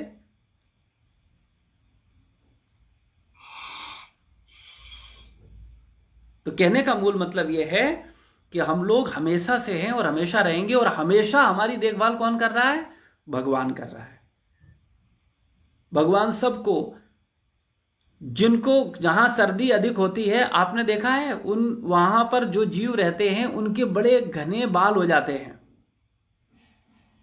क्योंकि भगवान उनको सुरक्षा प्रदान करते हैं। अब उनको कंबल कौन देगा? भगवान देते हैं। उनको ऐसी व्यवस्था करते हैं कि वो जिससे सर्दी से अपनी रक्षा कर सकें और जीवित रह सकें। तो ये भगवान का प्रेम है। वैसा भोजन देते हैं, वैसी व्यवस्थाएं करते हैं जिससे कि वो वहां सुरक्षित रह सके। ये भगवान का प्रेम साक्षात दिखता है। तो कहने का मूल मतलब केवल इतना है कि जो भगवान मुझे अनंत जन्मों से प्रोटेक्ट कर रहा है, अनंत जन्मों से मेरे रहने की, खाने की, सोने की, मैथुन की, सुरक्षा की व्यवस्था कर रहा है, उस भगवान के लिए हमारे हृदय में क्या स्थान है? हम उसको कितना महत्वपूर्ण मान रहे हैं? क्या हम उसका नाम भी नहीं ले सकते? क्या हम उसको केवल नाम लेकर के उसको धन्यवाद नहीं दे सकते कि हे भगवान आपकी बड़ी कृपा है, आपने मुझे मनुष्य जीवन दिया? उनको धन्यवाद देते हुए हरे कृष्ण महामंत्र का जप करें। हरे कृष्णा कृष्णा कृष्णा हरे हरे, हरे राम राम राम हरे हरे। क्या हमसे इतना भी नहीं हो सकता? हमने ये नहीं कहा कि आप अपनी संपत्ति भगवान के नाम कर दो। हमने ये नहीं कहा कि 24 घंटे आप अपने भगवान को ही दे दो। हमने केवल ये कहा कि 24 घंटे में से केवल 1.5 घंटा भगवान को दो, यानी केवल 16 माला का जाप करो। और 16 क्यों? क्योंकि कम से कम 16 है, इतना तो करो। कम से कम भगवान, हर सांस पर तो भगवान को याद लो, याद करो। 16 माला अगर आप जाप करते हो तो आप हर सांस पर भगवान को याद करते हो, यानी आप हर सांस पर भगवान को धन्यवाद दे रहे हो। और वो नाम जो कि सबसे कीमती है और सबसे ज्यादा आपका भला करने वाला है, क्योंकि नाम और भगवान में कोई भेद नहीं है, एक ही है, रंच मात्र भी अंतर नहीं है। तो भगवान बोलते हैं अपनी सारी शक्ति उन्होंने उसमें डाली है। और जो कलयुग चल रहा है ना, वर्तमान समय, आप सोचो गोल्डन अपॉर्चुनिटी है हमारे पास। आप सोच नहीं सकते कि हम लोग कितने भाग्यशाली हैं कि हम लोग कलयुग में आए हैं, और कलयुग में हमें प्रमाणित गुरु परंपरा द्वारा भगवान का नाम मिल गया है। इससे बड़ा क्या सौभाग्य होगा? क्योंकि शास्त्र क्या बोलता है, हम लोग जब समझते नहीं है तो उसको वैल्यू नहीं दे पाते। समझोगे तो समझ आएगा शास्त्र क्या बोलता है। देखो कलयुग में नाम का कितना महत्वपूर्ण प्रभाव है। तो गर्ग संहिता में वर्णन आता है, धायन कृते यजन यज्ञ त्रेतायाम द्वापरे अर्चयन यदाप्नोति तदाप्नोति कलो संकीर्त्य केशवम कृते यद् शभि वैश्यते तायाम हायनेन च द्वापरे चैकमासेन हाहोरात्रेण तत्कलो। सतयुग में ध्यान से, त्रेता में यज्ञ करने से, द्वापर में पूजन करने से जो फल प्राप्त होता था, वह कलयुग में केवल भगवान के पवित्र नाम का कीर्तन करने से मिल जाता है। यानी कलयुग में ध्यान करने की आवश्यकता नहीं है, मेडिटेशन की कोई आवश्यकता अलग से नहीं है। केवल भगवान के नाम पर मेडिटेशन करो। ये मैं नहीं बोल रहा, क्योंकि मेरी कोई वैल्यू नहीं है। लेकिन जब शास्त्र बोलता है, वेद बोलते हैं, पुराण बोलता है, तो वो प्रमाणित है, उसको मानना पड़ेगा। उसको हम भी मानेंगे, आप भी मानोगे, और संसार के समस्त धर्म गुरु मानेंगे। उससे नकार नहीं सकते हैं, क्योंकि वो वेद वचन है, वो शास्त्र का वचन है, उसे कैसे काटेंगे? तो क्या है, सतयुग में ध्यान करने से जो फल मिलता था, त्रेता युग में यज्ञ करने से जो फल मिलता था, भगवान राम त्रेता युग में आए हैं, उन्होंने युग धर्म को अपनाया और बहुत सारे अश्वमेध यज्ञ किए उन्होंने, क्योंकि वो युग था यज्ञ का। सतयुग में ध्यान द्वारा, द्वापर युग में अर्चा विग्रह की पूजन द्वारा, और कलयुग में भगवान के पवित्र नाम का कीर्तन यानी जाप, है ना। वह कलयुग में केवल भगवान के नाम कीर्तन से ही मिल जाता है। और एक बड़ी महत्वपूर्ण बात समझो, सतयुग में जो सिद्धि यानी जो सफलता 10 वर्ष में मिलती थी, ध्यान से समझिए ये कितनी महत्वपूर्ण बात है। सतयुग में जो लाभ आपको 10 साल में होता था, त्रेता युग में वही लाभ आपको 1 वर्ष में होता था, और द्वापर युग में वही लाभ आपको 1 मास में मिलता था। शास्त्र क्या कह रहा है? कलयुग में एक अहोरात्र का मतलब होता है दिन और रात्र में प्राप्त हो जाता है। आप सोचो, लेकिन कलयुग में लोग एक दिन भी तपस्या करने के मूड में नहीं हैं। 10 साल, 1 साल, 1 महीना कौन करेगा? एक दिन के लिए भी हम तैयार नहीं। आप संसार में देखो कितना पतन हो गया है हमारा। हम मनुष्य जीवन का एक पूरा दिन भी भगवान को नहीं दे पाते कि वो पूरे दिन आज हम नाम जप करेंगे। बोले आज सुबह से लेकर के रात तक, रात हो दिन हो, हम केवल भगवान का नाम जप करेंगे। होता है? नहीं होता। लेकिन फायदा क्या है कि जो कार्य 10 साल में, जो सतयुग में 10 साल में आपको लाभ मिलता, त्रेता युग में 1 वर्ष में मिलता, द्वापर युग में 1 मास में मिलता, वो 1 दिन में मिल जाएगा, 1 रात में मिल जाएगा। लेकिन हम उतना भी करने को तैयार नहीं है। इतना पतन हो गया हमारा, एक दिन भी हम उस भगवान को देने को तैयार नहीं है कि पूरा दिन हम भगवान को देंगे। आज संडे है, बोले आज छुट्टी है, बोले आज कोई शॉपिंग नहीं, कोई मार्केट नहीं, कहीं बाहर नहीं जाएंगे, बोले आज तो बस केवल भगवान का नाम जप करेंगे। करते हैं हम लोग? नहीं, सोचते भी नहीं है, करना तो छोड़ो। और बोलते हैं कि संसार इंपॉर्टेंट नहीं है, भगवान इंपॉर्टेंट है। भाई वो तो बोलना पड़ेगा। भाई अगर बोलोगे कि नहीं संसार इंपॉर्टेंट है, तो लोग हंसने लगेंगे आपको, क्या कैसी बात कर रहे हो, इतनी तो अकल रखो भाई। संसार को प्रकट भगवान ने किया, मालिक भगवान है, तो ये तो हम में से कोई बोल ही नहीं सकता कि संसार इंपॉर्टेंट है। हम बोलेंगे तो भगवान ही, लेकिन बेवकूफ किसे बना रहे हैं? भगवान को, गुरु को, अपने आप को। इस पर विचार कर लीजिए कि हम किसे मूर्ख बना रहे हैं। तो अपने दुश्मन मत बनिए। मेरा तो केवल आज संसार में लोग अपने दुश्मन, अपने शत्रु खुद बन गए हैं, क्योंकि उन्होंने अपने मन की शरण ले रखी है और अपनी बुद्धि की शरण ले रखी है। तो जब शत्रु की शरण ले लोगे तो क्या होगा? अगर हम अपने शत्रु की शरण ले लें तो मेरा भला करेगा क्या? वो तो पैसे ही शत्रु था, वो तो चाहते ही था कि तुम उसके प्रभाव में आओ और वो तुम्हारा बंटा ढार करे। वैसे ही हमारा मन।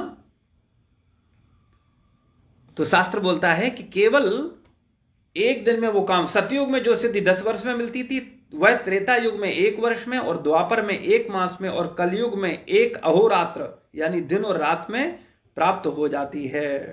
ये गर्ग मुनि और राजा वज्रनाथ का संवाद है, वहां पर यह चर्चा आ रही है।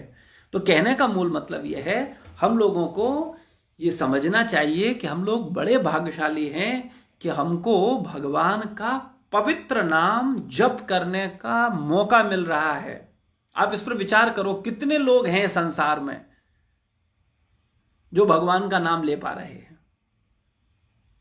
कितने लोग हैं जिनको कोई प्रेरित कर रहा है? कितने भाग्यशाली ऐसे लोग हैं जिनको प्रेरणा दी जा रही है, जिनको प्रेरित किया जा रहा है कि भाई आप अपने दुश्मन मत बनो, भगवान का नाम लो, भगवान को धन्यवाद दो, भगवान को पुकारो। तो चेतन चरितामृत क्या बोलती है कि ब्रह्मांड भ्रमते कौनो भाग्यवान जीव, ब्रह्मांड में भ्रमण करने वाले कौनो भाग्यवान, कोई भाग्यवान जीव, गुरु कृष्ण प्रसादे पाए भक्ति लता बीज।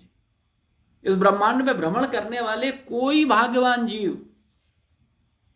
गुरु और कृष्ण की कृपा से भक्ति लता बीज प्राप्त करते हैं और भगवान का भजन करते हैं, भगवान की सेवा करते हैं, भगवान की नाम जप करते हैं, नाम आराधना करते हैं। ऐसे लोग बड़े भाग्यशाली हैं। अच्छा, हम लोग कैसे भाग्यशाली मानते हैं? आप किसे भाग्यशाली मानते हो? बोले न्यूयॉर्क में जिसका अपना विला है, जिसकी अपनी कोठी है, वो देखो भाग्यशाली है। जिसके पास बड़ा सा जर्मन शेफर्ड कुत्ता है, बोले ये देखो कितना भाग्यशाली है। अपना तो भरण पोषण कर ही रहा है, कुत्ते को भी पाल रखा है देखो, और कुत्तों की सेवा करने के लिए और कुत्ते पाल रखे हैं, मतलब सर्वेंट और रख रखे हैं कि वो सेवा करेंगे, हमारा ध्यान रखेंगे, हमारे कुत्तों का ध्यान रखेंगे। तो हम सोचते हैं ये भाग्यशाली है। जिसके बाद BMW है, बोले ये भाग्यशाली है। जिसके बाद अरबों रुपए हैं, अरे देखो कितना भाग्यशाली है ना? ईमानदारी से बताओ, हमको लगता है कि जो भगवान का नाम ले रहा है वो भाग्यशाली है? जिसने भगवान की शरण ले रखी है वो भाग्यशाली है? लगता है हमको कहीं? कभी मन में आता है ऐसा भाव कि वो भाग्यशाली है कि भगवान का नाम ले रहा है, भगवान की शरण ले रखी है? अगर वो भाग्यशाली लगता तो हम स्वप्रेरित हो जाते और हम भी भगवान का भजन करने लगते, हम भी भाग्यवान बनते। लेकिन हमारा मन हमारे साथ कपट करता है और वो क्या समझाता है हमें? बोले ये कौन भाग्यशाली है? खाने को है नहीं, रहने को है नहीं, पहनने को है नहीं, ये भाग्यशाली कहां से हो गए? भाग्यशाली तो वो हैं जो मजे कर रहे हैं दुनिया में। लेकिन उनसे पूछो कि मजे हो रहे हैं, उनका इंटरव्यू लो जरा एकांत में जाकर के। बोले कितने मजे हो रहे हैं? तो बोले सुबह से रो करके आए थे, घर से झगड़ करके निकले हैं, BMW में बैठे हैं और ऑफिस में अभी फिर झगड़ना है जाकर के। अब बैठे तो BMW में है लेकिन हैं परेशान। मकान तो 5 एकड़ में बना रखा है लेकिन हैं टेंशन में। तो कृपया संसार की चकाचौंध से आकर्षित मत होइए। ये संसार की चकाचौंध अच्छों को मूर्ख बनाती है। अच्छा, एक सरल सी बात बताना ईमानदारी से, जब आप लोग US नहीं गए थे तब आपके मन में क्या विचार था? बोले वहां पहुंचेंगे तो बड़े सुखी हो जाएंगे, अरे क्या लाइफ स्टाइल होगी, क्या जीवन होगा, क्या दुनिया का सबसे अच्छा देश, धनवान देश, संपन्न देश, क्या जीवन होगा, कितना बढ़िया होगा, है ना? सोचा था कि नहीं? अच्छा, आप पहुंच भी गए हो वहां, आप रह भी रहे हो, अब कैसा फील कर रहे हो, क्या अनुभव है? बोले अब तो फंस गए, अब वापस आएंगे तो कहेंगे लोग अच्छा बस हो गया, इतने ही दिन का था। तो अब बेचारा क्या करे, अब ना इधर का त्रिशंकु हो गया है, न स्वर्ग जा पा रहा है, न बीच में लौट के वापस आ पा रहा है। संसार का ये माया ऐसी है कि व्यक्ति को ऐसा दिखाती है, उसको ऐसे दिखाती है, बोले तुम इतने सुखी हो, तुम इतने, और हम दूसरों को बेवकूफ बनाने में खुद बेवकूफ बन जाते हैं, यानी दूसरों को मूर्ख बनाने में खुद मूर्ख बन जाते हैं। तो कहने का मूल मतलब केवल यह है, कृपया विचार करो। बुद्धिमान व्यक्ति विचार करता है कि वो जो कर रहा है वास्तविकता में क्या है, ये संसार है क्या। मुझे दिख रहा था यहां बड़ा सुख है, मुझे दिख रहा था कि इसमें बड़ा सुख है, उसमें बड़ा सुख है, लेकिन जिसके पास गया केवल दुखी मिल रहा है। जब शादी नहीं हुई थी तो लग रहा था शादी हो जाएगी तो ये पति खुश कर देगा या पत्नी खुश कर देगी, और शादी हो गई तो वही सबसे ज्यादा दुखी कर रहा है। फिर दोनों ने प्लानिंग करी, बोले संतान होनी चाहिए, बोले तुम हमें दुखी करते हो, हम तुम्हें दुखी करते हैं, तो हम लोगों की एंगेजमेंट थोड़ी होनी चाहिए। तो दोनों प्लानिंग करते हैं और एक सुंदर सी संतान उत्पन्न करते हैं। जब संतान उत्पन्न हो गई तो अब संतान परेशान करने लगी, उससे उम्मीद लगाई थी बोले ये सुख पहुंचाएगी। तो बार बार माया की लातें हम सबको पड़ रही हैं, बार बार हम दुत्कारे जा रहे हैं और फिर भी हम उसकी शरण ले रहे हैं। बोले नहीं नहीं नहीं, हम होंगे कामयाब एक दिन। बोले एक दिन तो आनंद मिलेगा। बोले हो सकता है ये वाली पत्नी न सुख दे, वो वाली पत्नी सुख दे देगी, है ना। फिर बेचारा परेशान होता है, फिर भागता है ना, और उधर से फिर लात खाता है, फिर वापस आता है, बोले नहीं नहीं पहले वाली ज्यादा अच्छी थी, दूसरी वाली तो बहुत खराब है। तो संसार में क्या कुछ हम लोग पागल बने हुए हैं, भागे जा रहे हैं, व्यर्थ में भाग रहे हैं, और कारण केवल एक है कि मन की शरण ले रखी है, अपनी बुद्धि की शरण ले रखी है। और हमारा मन, हमारी बुद्धि हमें बार बार हमें बेवकूफ बना रही है और हम बेवकूफ बन रहे हैं। तो कृपया बुद्धिमान बनिए और समझने की कोशिश करिए कि मनुष्य जीवन बड़ा दुर्लभ है, ये कुछ समय के लिए मिला है। इसको सही डायरेक्शन में ले जाइए जिससे कि आप वास्तव में अपने को सुखी कर सको। भक्ति विनोद ठाकुर बड़ा सुंदर अरुणोदय कीर्तन में बोलते हैं, जीवन अनित्य जाने सार ताहे नाना विध विपद भार, नाम आश्रय कोरी जतने तुम थाकह आपन काजे, कृष्ण नाम सुधा कोरिया पान, जुड़ाओ भक्ति विनोद प्राण, नाम बिनु कछु नाही को आर 14 भुवन माझे। ये हमारे परंपरा के प्रमुख आचार्य हैं, प्रमाणित आचार्य हैं। इनको सप्तम गोस्वामी भी बोला जाता है, भक्ति विनोद ठाकुर जी, जो कि हमारे परम गुरुदेव शील प्रभुपाद जी के गुरु थे, भक्ति सिद्धांत सरस्वती महाराज। उनके पिताजी भी हैं भक्ति विनोद ठाकुर, और उनके गुरु थे गौर किशोर दास बाबा जी महाराज, और गौर किशोर दास बाबा जी महाराज के गुरु हैं भक्ति विनोद ठाकुर। तो ये भक्ति विनोद ठाकुर क्या कह रहे हैं, वो अपना विचार दे रहे हैं। तो हमें संतों के विचारों पर मनन करना चाहिए। वो हमसे बुद्धिमान है, वो हमसे ज्यादा समझते हैं, तो वो जो बोल रहे हैं उस पर हमें अपनी बुद्धि को केंद्रित करना चाहिए, उस पर विचार करना, कम से कम विचार तो करना चाहिए। तो वो क्या बोलते हैं कि आपको यह परम आवश्यक सत्य समझना चाहिए। एक होता है आवश्यकता और एक होता है परम आवश्यकता, यानी उससे बड़ी कोई आवश्यकता है ही नहीं, है ना। तो क्या बोल रहे हैं कि आपको यह परम आवश्यक, आवश्यक ही नहीं परम आवश्यक सत्य समझना चाहिए। क्या सत्य है कि जीवन क्षण भंगुर है। इस सत्य को आप स्वीकार कर रहे हो कि जीवन क्षण भंगुर है? क्या इस सत्य को आप स्वीकार करते हो, मानते हो आप कि जीवन क्षण भंगुर है? प्रीति माता जी मानती हैं आप? हाँ प्रभु जी, मानते हैं इस बात को। मोहिता माता जी मानती हैं जीवन क्षण भंगुर है? जी प्रभु जी। सारे लोग मानते हैं। आशीष प्रभु क्या विचार है? प्रभु जी अभी आपने जब बोला, एक्चुअली मुझे लगता है कि मतलब बोलने में तो यही बोलूंगा कि आप मानता हूं, लेकिन एक्चुअली क्या है कि वो दिमाग में सही से बैठ जाए तो मैं, अगर मैं मानूं कि क्षणभंगुर है तो मैं ऐसा कोई काम नहीं करूंगा जो धन संचय कर रहा हूँ, जो भी काम कर रहा हूँ, ये मान के प्लानिंग वाला वो काम ना करके मैं 4 घंटे 8 घंटे में मुझे भगवान में लगाना चाहिए। जैसे आपको पता चले कि आज मेरा आखिरी दिन है तो मैं क्या करूंगा, मैं थोड़ी कुछ काम करूंगा, मैं तो लोगों में भगवान का नाम लेते रहूं। तो अगर मैं ये मानता क्षणभंगुर है तो मैं भगवान में ज्यादा देता, लेकिन मैं भगवान को ज्यादा नहीं दे पा रहा हूँ। इसका मतलब है कि अंदर से मैं मान नहीं पा रहा हूँ कि क्षणभंगुर है। प्रभु जी, जैसे किसी का दुख देखते हैं या कोई किसी की मृत्यु देखते हैं ना, तब लगता है क्षणभंगुर है, उसके बाद सब भूल जाते हैं। मतलब लगता है बहुत लंबा जीवन है, मतलब जीवन खत्म ही नहीं होगा। जी, तो वास्तविकता में देखो सोचने वाली बात यह, फिर वही कपट, हमारे अंदर कपट बहुत है, लेकिन हमें जब कपट बोला जाता है हमको बुरा लग जाता है अंदर से। अरे हम कपटी नहीं, कहाँ कपटी हैं हम, तो देखो कितने सच्चे हैं, साधु है, आप बोल रहे हो कपटी हैं। अरे कपट का मतलब होता है जो नहीं है वो हम दिखाते हैं, वो हम बोलते हैं। जीवन क्षण भंगुर है वास्तविकता में, लेकिन हम मानते नहीं हैं। सत्य क्या है कि मृत्यु कभी भी हो सकती है, या 20-30 साल हैं आपके पास, क्या सत्य है आप बताओ प्रीति माता जी? प्रभु जी, पहले तो इस बात पे इतना ज्यादा नहीं था मेरे को मतलब ठीक है, मतलब प्लानिंग तो अभी भी करते हैं, पहले तो बहुत ही ज्यादा प्लानिंग करते थे, लेकिन ये भी कोरोना काल में मतलब इतने मेरे पास के लोग और बहुत कम एज में चले गए ना, तो मतलब उससे थोड़ा ज्यादा उस तरफ हो गया कि कभी भी किसी की डेथ हो सकती है। मतलब कुछ तो ऐसे थे कि जो बिल्कुल ठीक थे, कुछ भी नहीं हुआ था, और फिर भी मतलब ऐसे हो गया ना, तो उससे लगता है कि लाइफ कभी भी खत्म हो सकती है। तो ये तो कोरोना चलो अभी आ गया, अभी मान लो खत्म हो गया, कुछ दिन बाद खत्म हो जाएगा, तो फिर हम अपना चाट पकौड़ी खाने में लग जाएंगे, कहेंगे अभी तो कोरोना चला गया ना, है ना।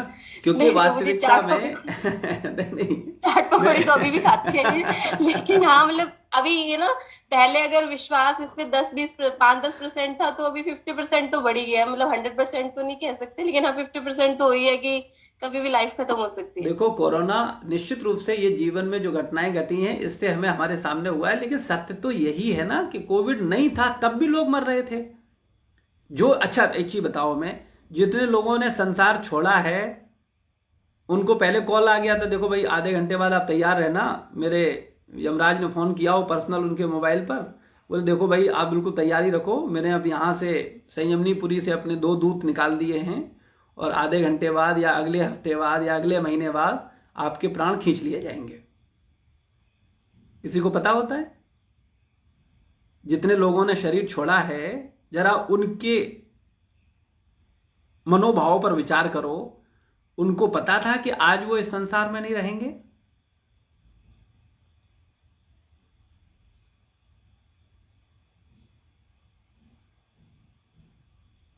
तो ऐसे ही क्या हमको पता है कि हम आज संसार में नहीं रहेंगे?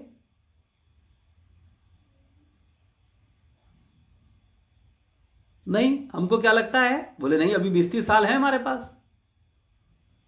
हमको क्या सत्य लगता है? 20-30 साल है मेरे पास, ये सत्य है? या कभी भी शरीर छूट सकता है मेरा, ये सत्य है?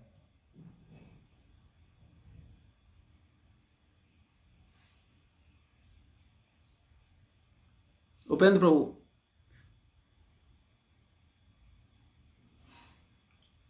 सत्य तो यही है कि अभी बस 1 घंटे का पता नहीं 1 घंटे बाद क्या हो जाए। मैं तो इसी कॉन्सेप्ट पे चल रहा हूँ। कभी भी शरीर छूट सकता है, सत्य तो यही है ना। लेकिन हम इसे मानते नहीं हैं। क्यों नहीं मानते पता है आपको? कारण क्या है? आप समझना चाहोगे कि आप क्यों नहीं मान पा रहे हो? मोहता माता जी, क्या कारण है नहीं मान पा रहे हैं? माया। भ्रम। और क्या कारण है पता है? प्रभु जी, एक्चुअली जब तक हम लोग अपनी आंखों से जो देखते नहीं, एक्चुअली क्या है, देखिए कि अगर कहीं हो कि इस कंट्री में मिलियन लोग मर गए, 10 लाख लोग मर गए, तो क्या होता है, कहीं मैं पढ़ा था कि million is a start, is just a number, and then even आपका कोई आपके पिताजी या आपकी पत्नी मर जाए तो वो एक, इवन तो एक नंबर है, लेकिन वो बहुत आपके लिए प्रभावशाली होता है। तो जब तक हम अपने क्लोज में, जो हमारा जिसको क्लोज मानते हैं, उसमें अगर किसी को देखते नहीं कि हाँ 40 इयर्स में कोई गया है, तो आपको लगता है अरे 70 में ही जाते हैं, तो लोग आपके दिमाग में कितना भी कर दो लेकिन नहीं बैठता कि हाँ 40s में भी कोई जा सकता है। लेकिन अभी कोरोना में स्पेशली आप देखिए कितने सेलिब्रिटीज जा रहे हैं 40s में, they were healthy, they were like fitness freak, still they are going in 40s। तो मुझे लगता है जब तक हम लोग का साथ माइंडसेट इस तरह का, जब तक हम खुद देखते नहीं है, तब तक हम हमारे दिमाग में वो चीज, दिमाग हमारा मान नहीं पाता कि हाँ ये भी ट्रुथ है। लेकिन आई थिंक अभी तो लगता है कि हाँ ऐसा भी हो सकता है। यानी कभी भी शरीर छोड़ सकते हैं जी। तो सत्य यही है ना कि हम कभी भी शरीर छोड़ सकते हैं। लेकिन ये बात हमें समझ क्यों नहीं आ रही है? प्रश्न ये है। प्रभु जी, हम अपने ये जो कार्यकलाप इतने व्यस्त हैं, उसमें खोए हुए हैं अपनी जिम्मेदारियों में, बिल्कुल नहीं सोचना चाहते हैं कि हमारी कोई और भी जिम्मेदारी आत्मा के प्रति। ठीक है, और कोई बताना चाहेगा? और किसी के पास कोई मुझे विचार? मैं ऐड करना चाहूंगा यही कि मुझे जो लगता है ये हमारी हठधर्मी है कि हम इस बात को मानना नहीं चाहते कि हम कुछ ही क्षणों में मर सकते हैं, क्योंकि हमें ये लगता है कि आसपास के लोग हैं हमको बचा लेंगे, जैसे डॉक्टर है वो बचा लेगा अगर कुछ हुआ तो इन सब चीजों को देखते हुए हम उस पर उतना ध्यान नहीं देते कि हम अभी हम शरीर 5 मिनट में हो सकते, हाँ 5 मिनट में काम तमाम हो सकता है। तो यानी कभी एक heart attack and you are gone. और किसी के पास कोई विचार है? कोई कुछ बोलना चाहता है?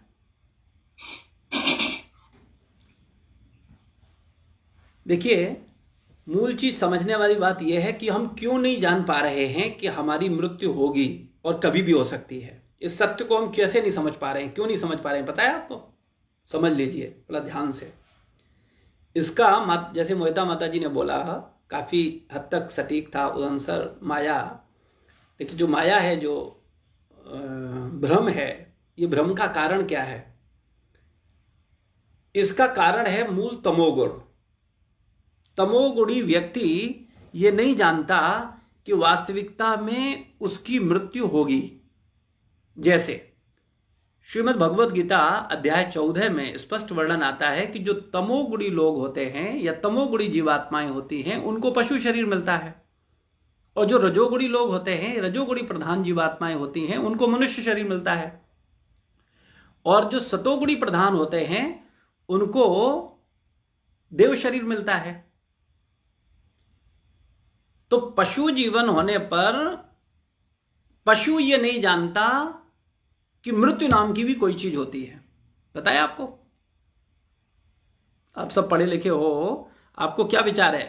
पशु जानते हैं कि उनकी वो मृत्यु को पशु समझते हैं या नहीं समझते? आपका क्या विचार है? आपको क्या लगता है कि पशु मृत्यु जानता है कि नहीं जानता? पुष्पा माता जी। मुझे लगता है मृत्यु का भय तो हर एक को है ही, पता है कि ये आ रहा है तो मुझे मारने आ रहा है, तो वो इसलिए अपने आप को बचाना भी चाहता है कि भय तो है। तो मतलब आपको लगता है कि पशु जानता है, मरने को जानता है ना? ठीक है। हाँ। मोहिता माता जी, आपका क्या विचार है? पशु जानता है कि एक मृत्यु होगी, मर जाएगा वो? मैं भी कुछ हद तक यही मानती हूँ, क्योंकि एग्जिस्टेंस नहीं होने का डर ही भय होता है। तो सांप भी किसी को डसता है इसीलिए क्योंकि उसको लगता है वो उसे मार देगा। तो जब तक उसको ये नहीं लगेगा कि वो मर जाएगा, तब तक वो किसी को क्यों हार्म करेगा। हाँ, तो देखो, इतना संसार में इतना समय बिताने के बावजूद भी आपको अभी तक ये नहीं पता है कि पशु ये नहीं जानता कि मृत्यु नाम की कोई चीज होती है। अब इसको मैं एक्सप्लेन कर देता हूं, आपको समझ आ जाएगा। पशु पिटना जानता है, पिटाई का भय समझता है, चोट का भय समझता है, उसको चोट लग जाएगी वो जानता है, लेकिन वो ये नहीं जानता है कि वो मर जाएगा। इसको समझ लीजिए, उदाहरण आपको क्लियर हो जाएगा। 10 बकरियों को लाइन से बांध दो। श्रील प्रभुपाद जी बताते हैं, आचार्य बताते हैं कि 10 बकरियों को लाइन से बांध दो और उनके सामने घास डाल दो। अभी 10 की 10 घास खा रही हैं, 10वीं का गला काट दो, 9 क्या करेंगी? घास खाएंगी। 9वीं का गला काट दो, अभी 9वीं का गला काट दो। अभी 9वीं का धड़ अलग है, तलवार लिया आपने, सट से काट दिया, वो सर उसका पड़ा हुआ है। वो 8 क्या करेंगी? वो घास खाएंगी। 8वीं का गला कट गया, अभी 7 क्या करेंगी? वो फिर घास खाएंगी। अरे गले कटते जा रहे हैं, रस्सी को छुड़ा करके भाग क्यों नहीं रही हैं? घास क्यों खा रही हैं?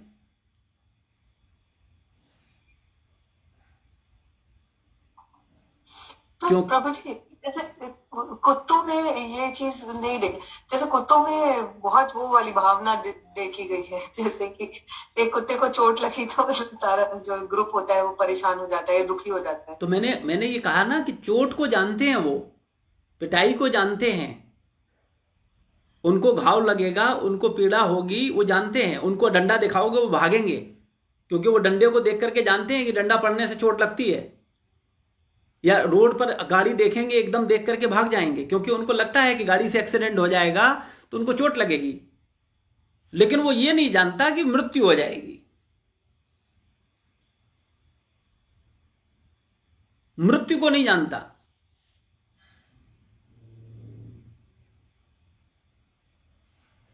समझ पा रहे हो आप?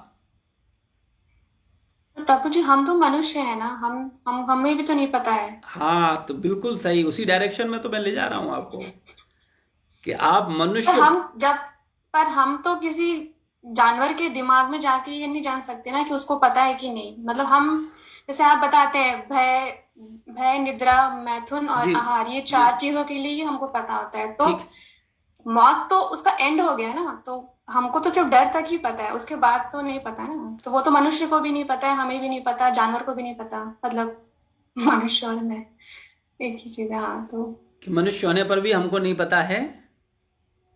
मतलब हमको सिर्फ भय ही पता है, मृत्यु तो हमें भी नहीं पता कि हाँ कभी भी हो सकती है। हाँ, नहीं, तो इसीलिए तो मैं आपको वहीं तो ले जा रहा हूं, क्योंकि बुरा मत मानना, लेकिन कड़वी बात यह है कि हम लोग भी क्या हैं? पशु हैं।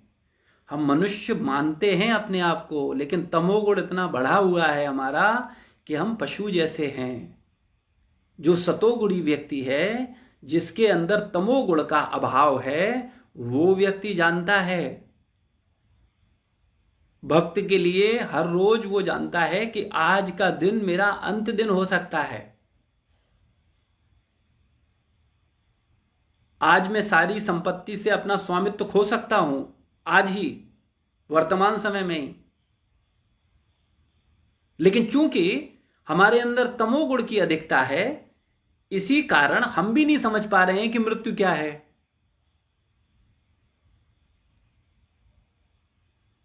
और ये तमोगुण गुण की अधिकता ये भी प्रदर्शित कर रही है कि अगर ये जीवन छूटता है और हमने अपने सतोगुण को नहीं बढ़ाया तो हमारा अगला जीवन पशु योनि में होगा।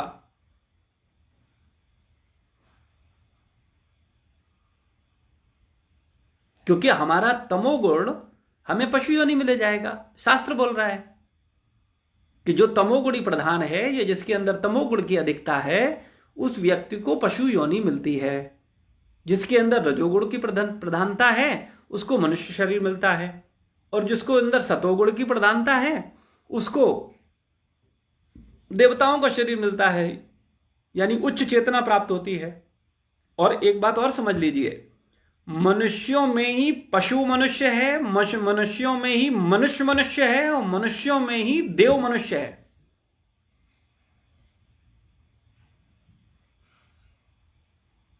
बाहर से देखने में कोई मनुष्य मनुष्य जैसा लग सकता है, लेकिन वो अंदर से मनुष्य है या पशु है या देवता है, ये समझने के लिए उसके नजदीक जाना पड़ेगा।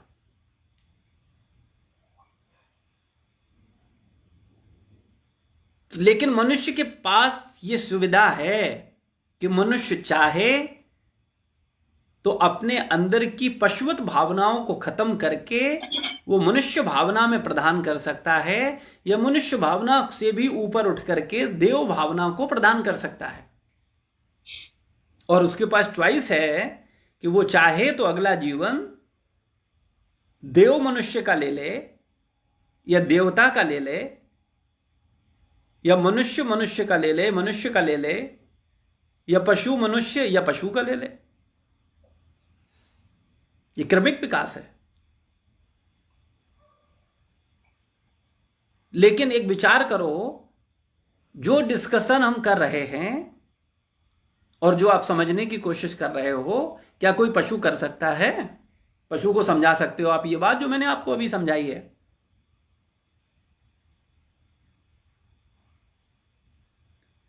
तो इससे क्या पता चलता है कि आपके अंदर सतोगुण भी है, जिसके कारण आप सही को सही समझ पा रहे हो। और आपके अंदर रजोगुण भी है कि थोड़ी देर बाद आप भ्रमित हो जाओगे, फिर आपको लगेगा पता नहीं प्रभु जी कह रहे थे सही है कि नहीं है, ये सही है कि वो सही है, भ्रमित हो जाओगे। और फिर आप अपनी मूल पोजीशन पर फिर वापस पहुंच जाओगे। आप कहोगे नहीं 20-30 साल तो हैं ही, अभी थोड़ी मरने वाले हैं, यानी मृत्यु को भूल जाओगे। तो कहने का मूल तात्पर्य यह है, भगवान ने ये मनुष्य जीवन दिया है ये जानने के लिए कि वास्तव में आपको अपना ये जीवन कैसे जीना है। आपके हाथ में है। आप चाहो तो देवता बन जाओ, आप चाहो तो मनुष्य बन जाओ, चाहो तो पशु बन जाओ। और पशु, देवता और मनुष्य नहीं विश्वास होता है, कम बुद्धि होने के कारण, भगवान पर विश्वास न होने के कारण, शास्त्र पर विश्वास न होने के कारण, स्वर्ग नरक पर विश्वास न होने के कारण। तो भैया इस पर तो विश्वास करना ही पड़ेगा कि मनुष्यों में भी पशु मनुष्य है, मनुष्य मनुष्य है और देव मनुष्य है। इससे कौन मना कर सकता है? ये तो हम रोज ऐसे लोगों को मिलते हैं, कुछ शकल से मनुष्य हैं लेकिन आचरण उनका बिल्कुल पशुवत है।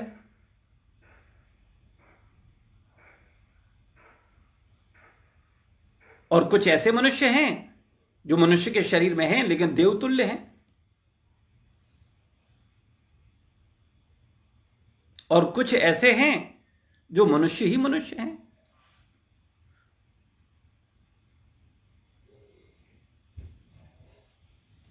तो ये हरिनाम में इतनी शक्ति है कि अगर आप हरिनाम का जाप करोगे अपराध रहित होकर के, हमारी बात पर ध्यान देना, अपराध रहित होकर के सही तरीके से अगर आप नाम जप साधना करोगे तो आप तमोगुण से ऊपर उठ जाओगे, आप रजोगुण से ऊपर उठ जाओगे और आप सतोगुण में पहुंचोगे। और सतोगुणी व्यक्ति सही चिंतन कर सकता है। केवल सतोगुणी मनुष्य से यह आशा की जा सकती है कि वो सत्य को समझ सकता है और उस पर विचार कर सकता है और अपने जीवन को एक दिशा दे सकता है। वर्तमान समय में नेता अंधे हैं और अंधे नेताओं द्वारा नेतृत्व किया जा रहा है। उसका परिणाम यह हो रहा है कि जो आम जनता है वो भी अंधी बन रही है। अगर वो वास्तविकता में भगवान का नेतृत्व स्वीकार करे, भगवान को नेता स्वीकार करे, गुरु को नेता स्वीकार करे, शास्त्र को नेता स्वीकार करे, तो उसको सही नेतृत्व मिल सकता है, तो उसको जीवन को सही दिशा मिल सकती है। लेकिन श्रील प्रभुपाद जी बताते हैं, जैसा कि परम गुरुदेव बोलते हैं, कि वर्तमान समय में अंधे राजनेताओं द्वारा लोगों को वास्तविक ज्ञान से दूर रखा जा रहा है और हम लोग इतने उनसे प्रभावित हैं कि उनकी घंटों घंटों चर्चा करते हैं, जबकि उनकी स्टेटमेंट का, उनकी बात का कोई भरोसा नहीं होता। अभी कुछ कह रहे हैं, कल कुछ कहेंगे, परसों कुछ कहेंगे, फिर ये वाली सरकार आएगी, फिर वो वाली सरकारों की वीडियो दिखाएगी, देखो उन्होंने ऐसा कहा था। फिर ये वाली सरकार होगी, वो उस वाली सरकार की वीडियो, देखो उन्होंने ऐसे कहा था, अभी ये कर रहे हैं, हमको पागल बना दिया। तो भैया बुद्धिमानी इसमें है कि जो वास्तविक असली नेता हैं, असली नेता कौन है? भगवान। वो वास्तव में नेता का मतलब होता है जो नेतृत्व करे, जो दिशा दे जीवन को, जो बताए कि जीवन है क्या, कैसे जीवन जीना है। तो असली नेता भगवान है। अब सनातन धर्म में समस्या यह है कि हम यही नहीं जानते हैं कि भगवान कौन है। हम तो सोमवार को शंकर जी, मंगलवार को हनुमान जी, बुधवार को गणेश जी, बृहस्पतिवार को विष्णु भगवान, अभी नए नए साईं बाबा, शनिवार को वैभव लक्ष्मी, शुक्रवार को वैभव लक्ष्मी, शनिवार को शनिदेव, रविवार को सूर्यदेव, ऐसी उपासना करने वाले हैं। हमको यही नहीं पता है कि हमारे पिता कौन है। जैसे पिता एक होता है वैसे परम पिता भी एक ही होते हैं, वो दो नहीं होते। तो वो परम पिता कौन है, इस पर चर्चा हम लोग पहले कर चुके हैं कि वो परम पिता भगवान श्री कृष्ण हैं। राम और कृष्ण में कोई भेद नहीं है। तो वो कृष्ण जो कह रहे हैं उसको समझना चाहिए। और जो व्यक्ति कृष्ण को समझ गया, क्योंकि कृष्ण को समझना आसान नहीं है, राम को समझना आसान है। राम के सीधे सीधे कार्यकलाप है, मर्यादा पुरुषोत्तम है ना, तो उन्होंने कोई टेढ़ा कार्य नहीं किया है, उन्होंने सीधा सीधा कार्य किया है। और कृष्ण का नाम टेढ़ा, कृष्ण खुद ही टेढ़े हैं। कभी आपको सीधे दिखे कहीं खड़े? एक टांग ऐसी है, बीच में से मुड़े हुए हैं, बांसुरी ली हुई है, नाम टेढ़ा, खड़े भी टेढ़े, और इनके कार्यकलाप भी सब टेढ़े हैं। उन्हें समझना आसान नहीं है। कृष्ण के जन्म और कृष्ण की कर्म की दिव्यता को जो समझ जाता है वो जन्म मृत्यु के चक्र से मुक्त हो जाता है। भगवत गीता 4:9, जन्म कर्म चमे दिव्यम यो वेत्ति तत्वतः त्यक्त्वा देहम पुनर्जन्म नेति मामेति स्वर्जुन। जो मेरे जन्म तथा कर्म की दिव्यता को वस्तुतः तत्वतः वास्तविकता में जान जाता है वो मुक्त हो जाता है, वो इस संसार में वापस नहीं आता, जन्म मृत्यु के चक्र से मुक्त हो जाता है। उस भगवान का नाम जप करने वाला जन्म मृत्यु चक्र से मुक्त हो जाता है। भगवान कृष्ण के कार्यकलापों पर, भगवान कृष्ण के जीवन पर बहुत से लोग जो कम बुद्धिमान लोग हैं वो उंगली उठाते हैं, क्योंकि वो मूर्ख हैं, वो अपनी बुद्धि से देखते हैं, उन्हें पता नहीं कुछ क्या कृष्ण है क्या है। बोले भगवान ने माखन चुराया, बोले भगवान ने गोपियों के वस्त्र चुराए, भगवान ने ये किया, भगवान ने वो किया। भगवान को जानने के लिए, भगवान को समझने के लिए परम बुद्धि की आवश्यकता है। अरे भैया एक सरल सी बात समझो, इस संसार में किसी बुद्धिमान व्यक्ति को पहचानने के लिए बुद्धिमान होना आवश्यक है कि नहीं है? क्या कोई मूर्ख व्यक्ति किसी बुद्धिमान व्यक्ति का परीक्षण कर सकता है? तो संसार के विद्वान पुरुष को, अगर संसार में मान लो कोई साइंटिस्ट है ना, कोई फिजिक्स में बहुत ऊंचा सिद्धांत जानने वाला है और वो फिजिक्स का साइंटिस्ट है, तो अगर किसी ने फिजिक्स में एमएससी किया होगा, बीएससी किया होगा, तो उसकी बातों को समझ करके उसके स्तर को पहचान पाएगा कि हाँ, वास्तविकता में ये बहुत साधारण व्यक्ति नहीं है। लेकिन अभी मूर्ख है, अनपढ़ आदमी, उसके सामने साइंटिस्ट को बिठा दो, वो क्या करेगा? वो क्या समझेगा? तो सेम ऐसे ही परम भगवान के कार्यकलापों को समझने के लिए परम बुद्धि का होना बहुत आवश्यक है। जब परम बुद्धि होगी, दिव्य बुद्धि होगी, तभी दिव्य भगवान के कार्यकलापों को समझा जा सकता है। कई बार मूर्ख अपनी मूर्खता का प्रदर्शन करते हुए कहते हैं, बोले अच्छा कृष्ण करें तो लीला और हम करें तो ऐसा थोड़ी होता है।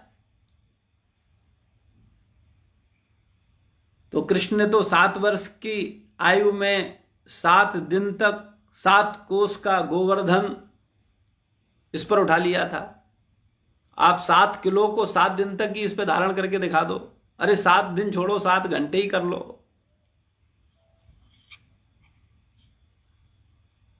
तो भैया हम लोगों को समझना होगा भगवान के क्या कार्य, भगवान हैं कौन, वो क्या कर रहे हैं, उनके जन्म क्या है, उनके जो भगवान का जन्म और कर्म की दिव्यता को जान जाता है, जो भगवान के नाम को जान जाता है कि भगवान का नाम और भगवान अभिन्न है, वो जन्म मृत्यु के चक्र से छूट जाता है। तो यहां आचार्य बोल रहे हैं कि आपको यह परम आवश्यक सत्य समझना चाहिए कि जीवन क्षण भंगुर है। जीवन क्षण भंगुर पे हम लोग चर्चा कर रहे थे, कहां से कहां पहुंच गए। तो तथा विभिन्न विपदाओं से भरपूर है। पहला तो क्या है, ये क्षण भंगुर है, और दूसरा क्या है, विभिन्न विपदाओं से भरपूर है। आपको लगता है कि जो आपका जीवन है ये विपदाओं से भरपूर है, विभिन्न विभिन्न पद पद पर विपदाएं हैं। कौन सी विपदा आने वाली आपको पता नहीं है। अभी जो अगला फोन आएगा उसमें कौन सी विपदा आपके सामने खड़ी हो जाएगी आपको पता नहीं है। आती है, रोज आती है, विभिन्न विभिन्न प्रकार, कभी छोटी विपदा आती है तो कभी बड़ी विपदा आती है। तो जीवन क्षणभंगुर है तथा विभिन्न विपदाओं से भरपूर है। अतः बड़े ध्यान पूर्वक हरिनाम का आश्रय ग्रहण करो। कैसे? बड़े ध्यान पूर्वक, लापरवाही से नहीं कि हम भी माला करते हैं, नहीं, बड़े ध्यान पूर्वक नाम का आश्रय, हरिनाम का आश्रय ग्रहण करो और अपना शाश्वत धर्म मानकर सदैव उसकी सेवा करो। और ये मेरा कैसा धर्म है? शाश्वत धर्म है। 2 प्रकार के धर्म हैं, एक शरीर का धर्म और एक मेरा धर्म। एक आत्मा का धर्म और एक शरीर का धर्म। तो शरीर का धर्म जो है वो शाश्वत है, नित्य है। तो इस नित्य धर्म को समझो और नित्य धर्म को स्वीकार करो। शरीर का धर्म क्या है? शरीर के माँ हैं, शरीर के पिताजी हैं, शरीर का परिवार है, शरीर का सब कुछ है, और इस शरीर को हम मानते हैं और शरीर से जुड़े हुए जो संबंध हैं इनको मानते हैं और उसी स्तर पर धर्म का निर्वाह करते हैं। लेकिन वास्तविकता में हम शरीर नहीं हैं, हम आत्मा हैं और हम भगवान के अंश हैं। तो हमारा मूल धर्म क्या हुआ? भगवान की सेवा। इसीलिए भगवान ने भगवत गीता में कहा, सर्वधर्मान परित्यज्य मम एकम शरणम व्रज अहम त्वं सर्वपापेभ्यो मोक्षयिष्यामि मा शुचः। तो सभी धर्मों को छोड़ करके भगवान की शरण ग्रहण करो। अतः बड़े ध्यान पूर्वक हरिनाम का आश्रय ग्रहण करो और अपना शाश्वत धर्म मानकर सदैव उसकी सेवा में रत रहो। कृष्ण नाम सुधा, कृष्ण नाम सुधा, सुधा मीन्स होता है अमृत, है ना। हम लोगों को नाम अमृत में लगता है, कड़वा लगता है, लेकिन वास्तविकता में ये अमृत है। आचार्यों ने बोला अमृत, हम नहीं उसे समझ पा रहे हैं, लेकिन वो अमृत है। कृष्ण नाम सुधा अमृत का पान कर भक्ति विनोद की आत्मा को तुष्ट करो। इस नाम के अतिरिक्त 14 लोकों में और कुछ भी नहीं है। अब आप लोगों को तो 14 लोकों का कोई ज्ञान ही नहीं है, आपको तो केवल एक लोक पृथ्वी का थोड़ा बहुत ज्ञान है ना। 14 लोकों के विषय में पता है आपको। इस पृथ्वी पर भी इस लोक का भी पूरा ज्ञान नहीं है कि इस लोक में भी कहां कहां कितना ऐश्वर्य है, कितने कितने विभिन्न भोग हैं, कितना कितना सुख है, कितना कितना दुख है। इस पृथ्वी के सारे सुखों का अनुभव है आपको? इस पृथ्वी के सारे दुखों का अनुभव है आपको? नहीं, कुछ नहीं, बहुत छोटे अनुभव हैं, लेकिन अहंकार बहुत बड़ा है, बोले हम सब जानते हैं। तो आचार्य बोल रहे हैं कि इस लोक नहीं, 14 लोकों में भगवान का नाम से बढ़कर कुछ नहीं है। तो इसलिए नाम का आश्रय ग्रहण करो, भगवान के नाम का जप करो। शील प्रभुपाद की जय, गुरु महाराज की जय, समस्त भक्त वृंद की जय, निताय गौर प्रेमानंदे, हरि हरि बोल। किसी का कोई प्रश्न है, कोई जिज्ञासा है तो पूछ सकता है। प्रभु जी, मेरा एक प्रश्न है जी। जब आप बोले थे कि जो तमोगुणी लोग होते हैं उनको पशु जीवन मिलता है, तो जैसे भक्त लोग होते हैं उनमें अगर मान लीजिए कोई जाप कर रहा है, भक्त है, तो वो उसमें तमोगुण हो, जैसे मान लीजिए बहुत गुस्सा हो, तो वो क्या पशु योनि उसको मिलेगी? आशीष तरफ, रोजी की तरफ देख करके क्यों प्रश्न पूछ रही हो? नहीं, वो हंसने लगे थे। अच्छा, ठीक है। देखो, मूल चीज यह है कि पशु योनि जब महाराज भरत को मिल सकती है ना। भरत का कथा सुना है? राजा भरत थे, सब छोड़ करके पहुंचे और हिरण में आसक्त हो गए और हिरण का शरीर धारण करना पड़ा, है ना। तो ये तो किसी के साथ भी हो सकता है, इसमें कतई संदेह वाली बात नहीं है ना। प्रश्न ये उठता है कि हम कितने सावधान हैं भगवान के भजन को लेकर के, भगवत साधना को लेकर के, हम कितने गंभीर हैं, ये इंपॉर्टेंट है। इसलिए हम प्रभु जी, जैसे आप पढ़ रहे थे कि इसका मतलब ना ध्यान पूर्वक भी अगर गलती से भी किसी ने भजन कर लिया तो उसका भी उद्धार हो जाएगा, तो मतलब फिर किस प्रकार से उद्धार होगा?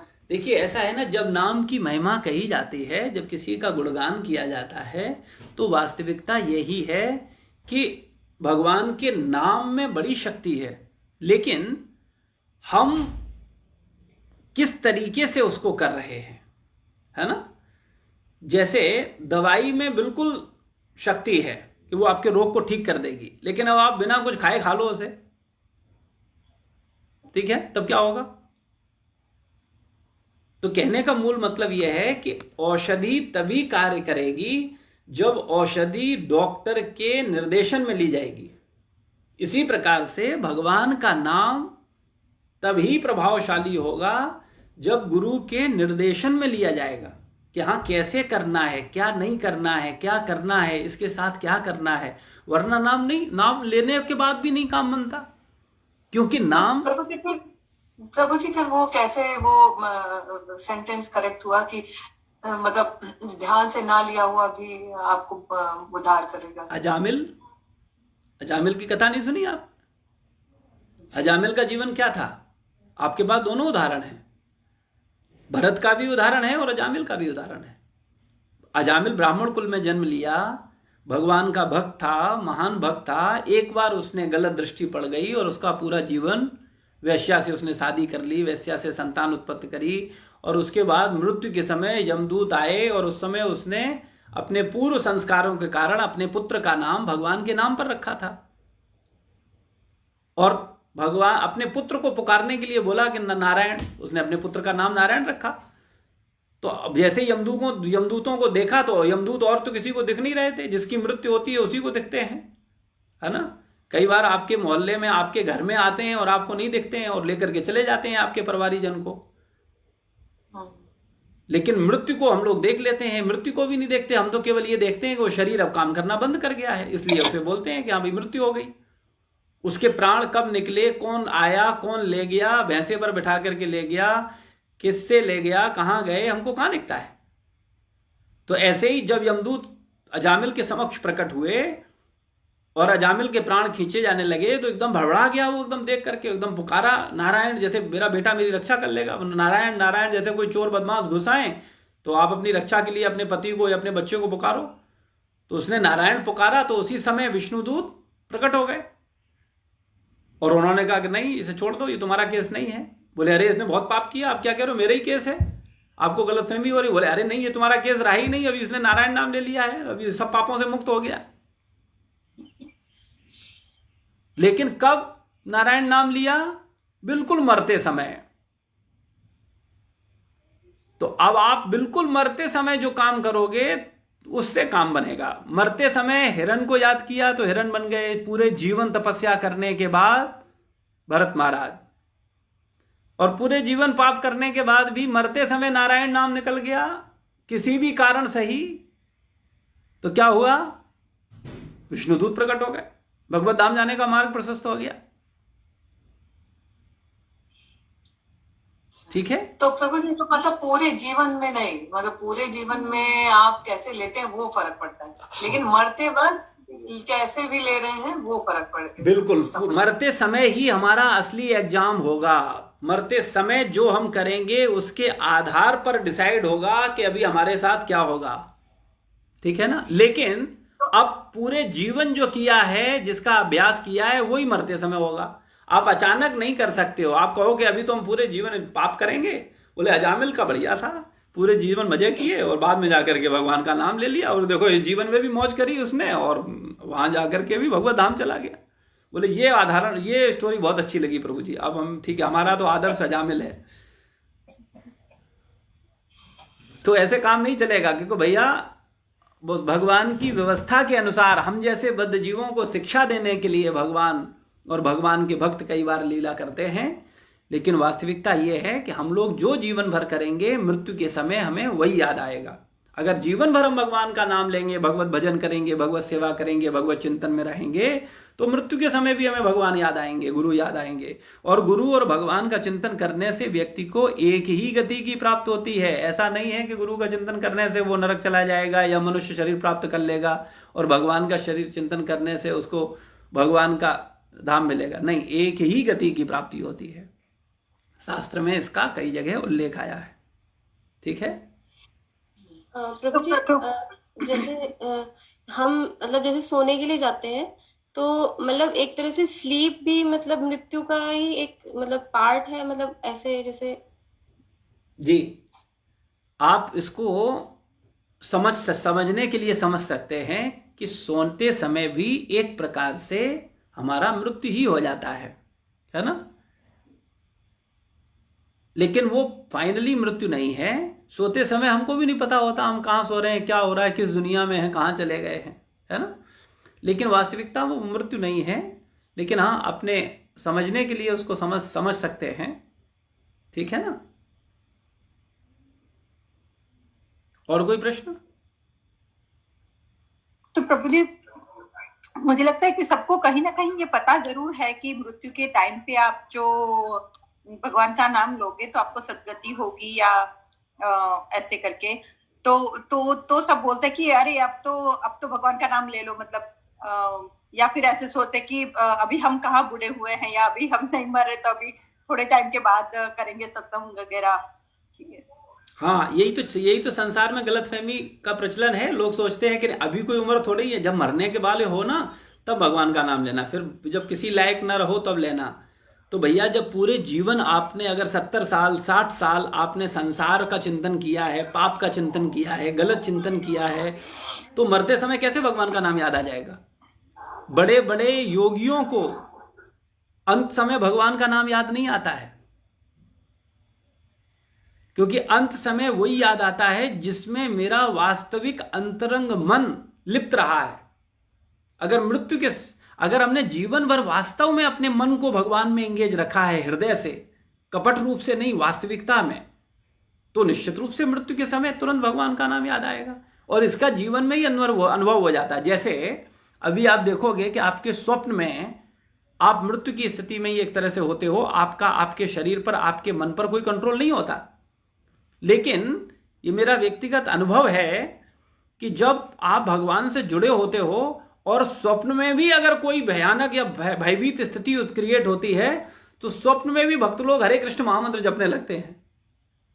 और इसका जब वो उठते हैं तब उनको लगता है, बोले अरे मेरे स्वप्न में ऐसा हुआ था, अचानक प्रेत आया, भूत आया और वो भगवान का नाम शुरू हो गया, बोले हरे कृष्ण कृष्ण कृष्ण हरे हरे, हरे राम राम राम हरे हरे। तो ऐसे कैसे होता है? क्योंकि मेरी चेतना में, हमारे चिंतन में वो नाम जप चल रहा है। तो इसकी परीक्षा जीते जी होने लगती है।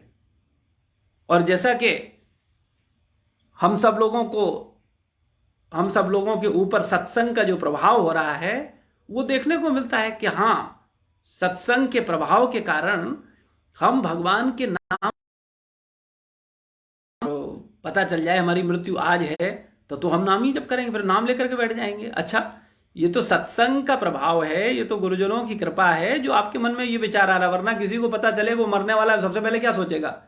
बोले संपत्ति को बच्चों को दे दें, बोले कितना भोग लें, बोले एंजॉय कर लें, बोले अच्छा मेरे पास 7 दिन है, डॉक्टर ने बोला है 7 दिन बाद मर जाएगा, तो मैंने 100 करोड़ कमाए हैं तो 2-4 करोड़ तो खर्च कर ही लूं कम से कम। क्या ये विचार कितने लोगों को मन में आता है कि भाई मृत्यु आने वाली है तो अभी भगवान का भजन कर लें? ये कितने के दिमाग में आता है? ये तो केवल उसके दिमाग में आता है जिस पर गुरु कृपा है, केवल उस व्यक्ति के दिमाग में आता है।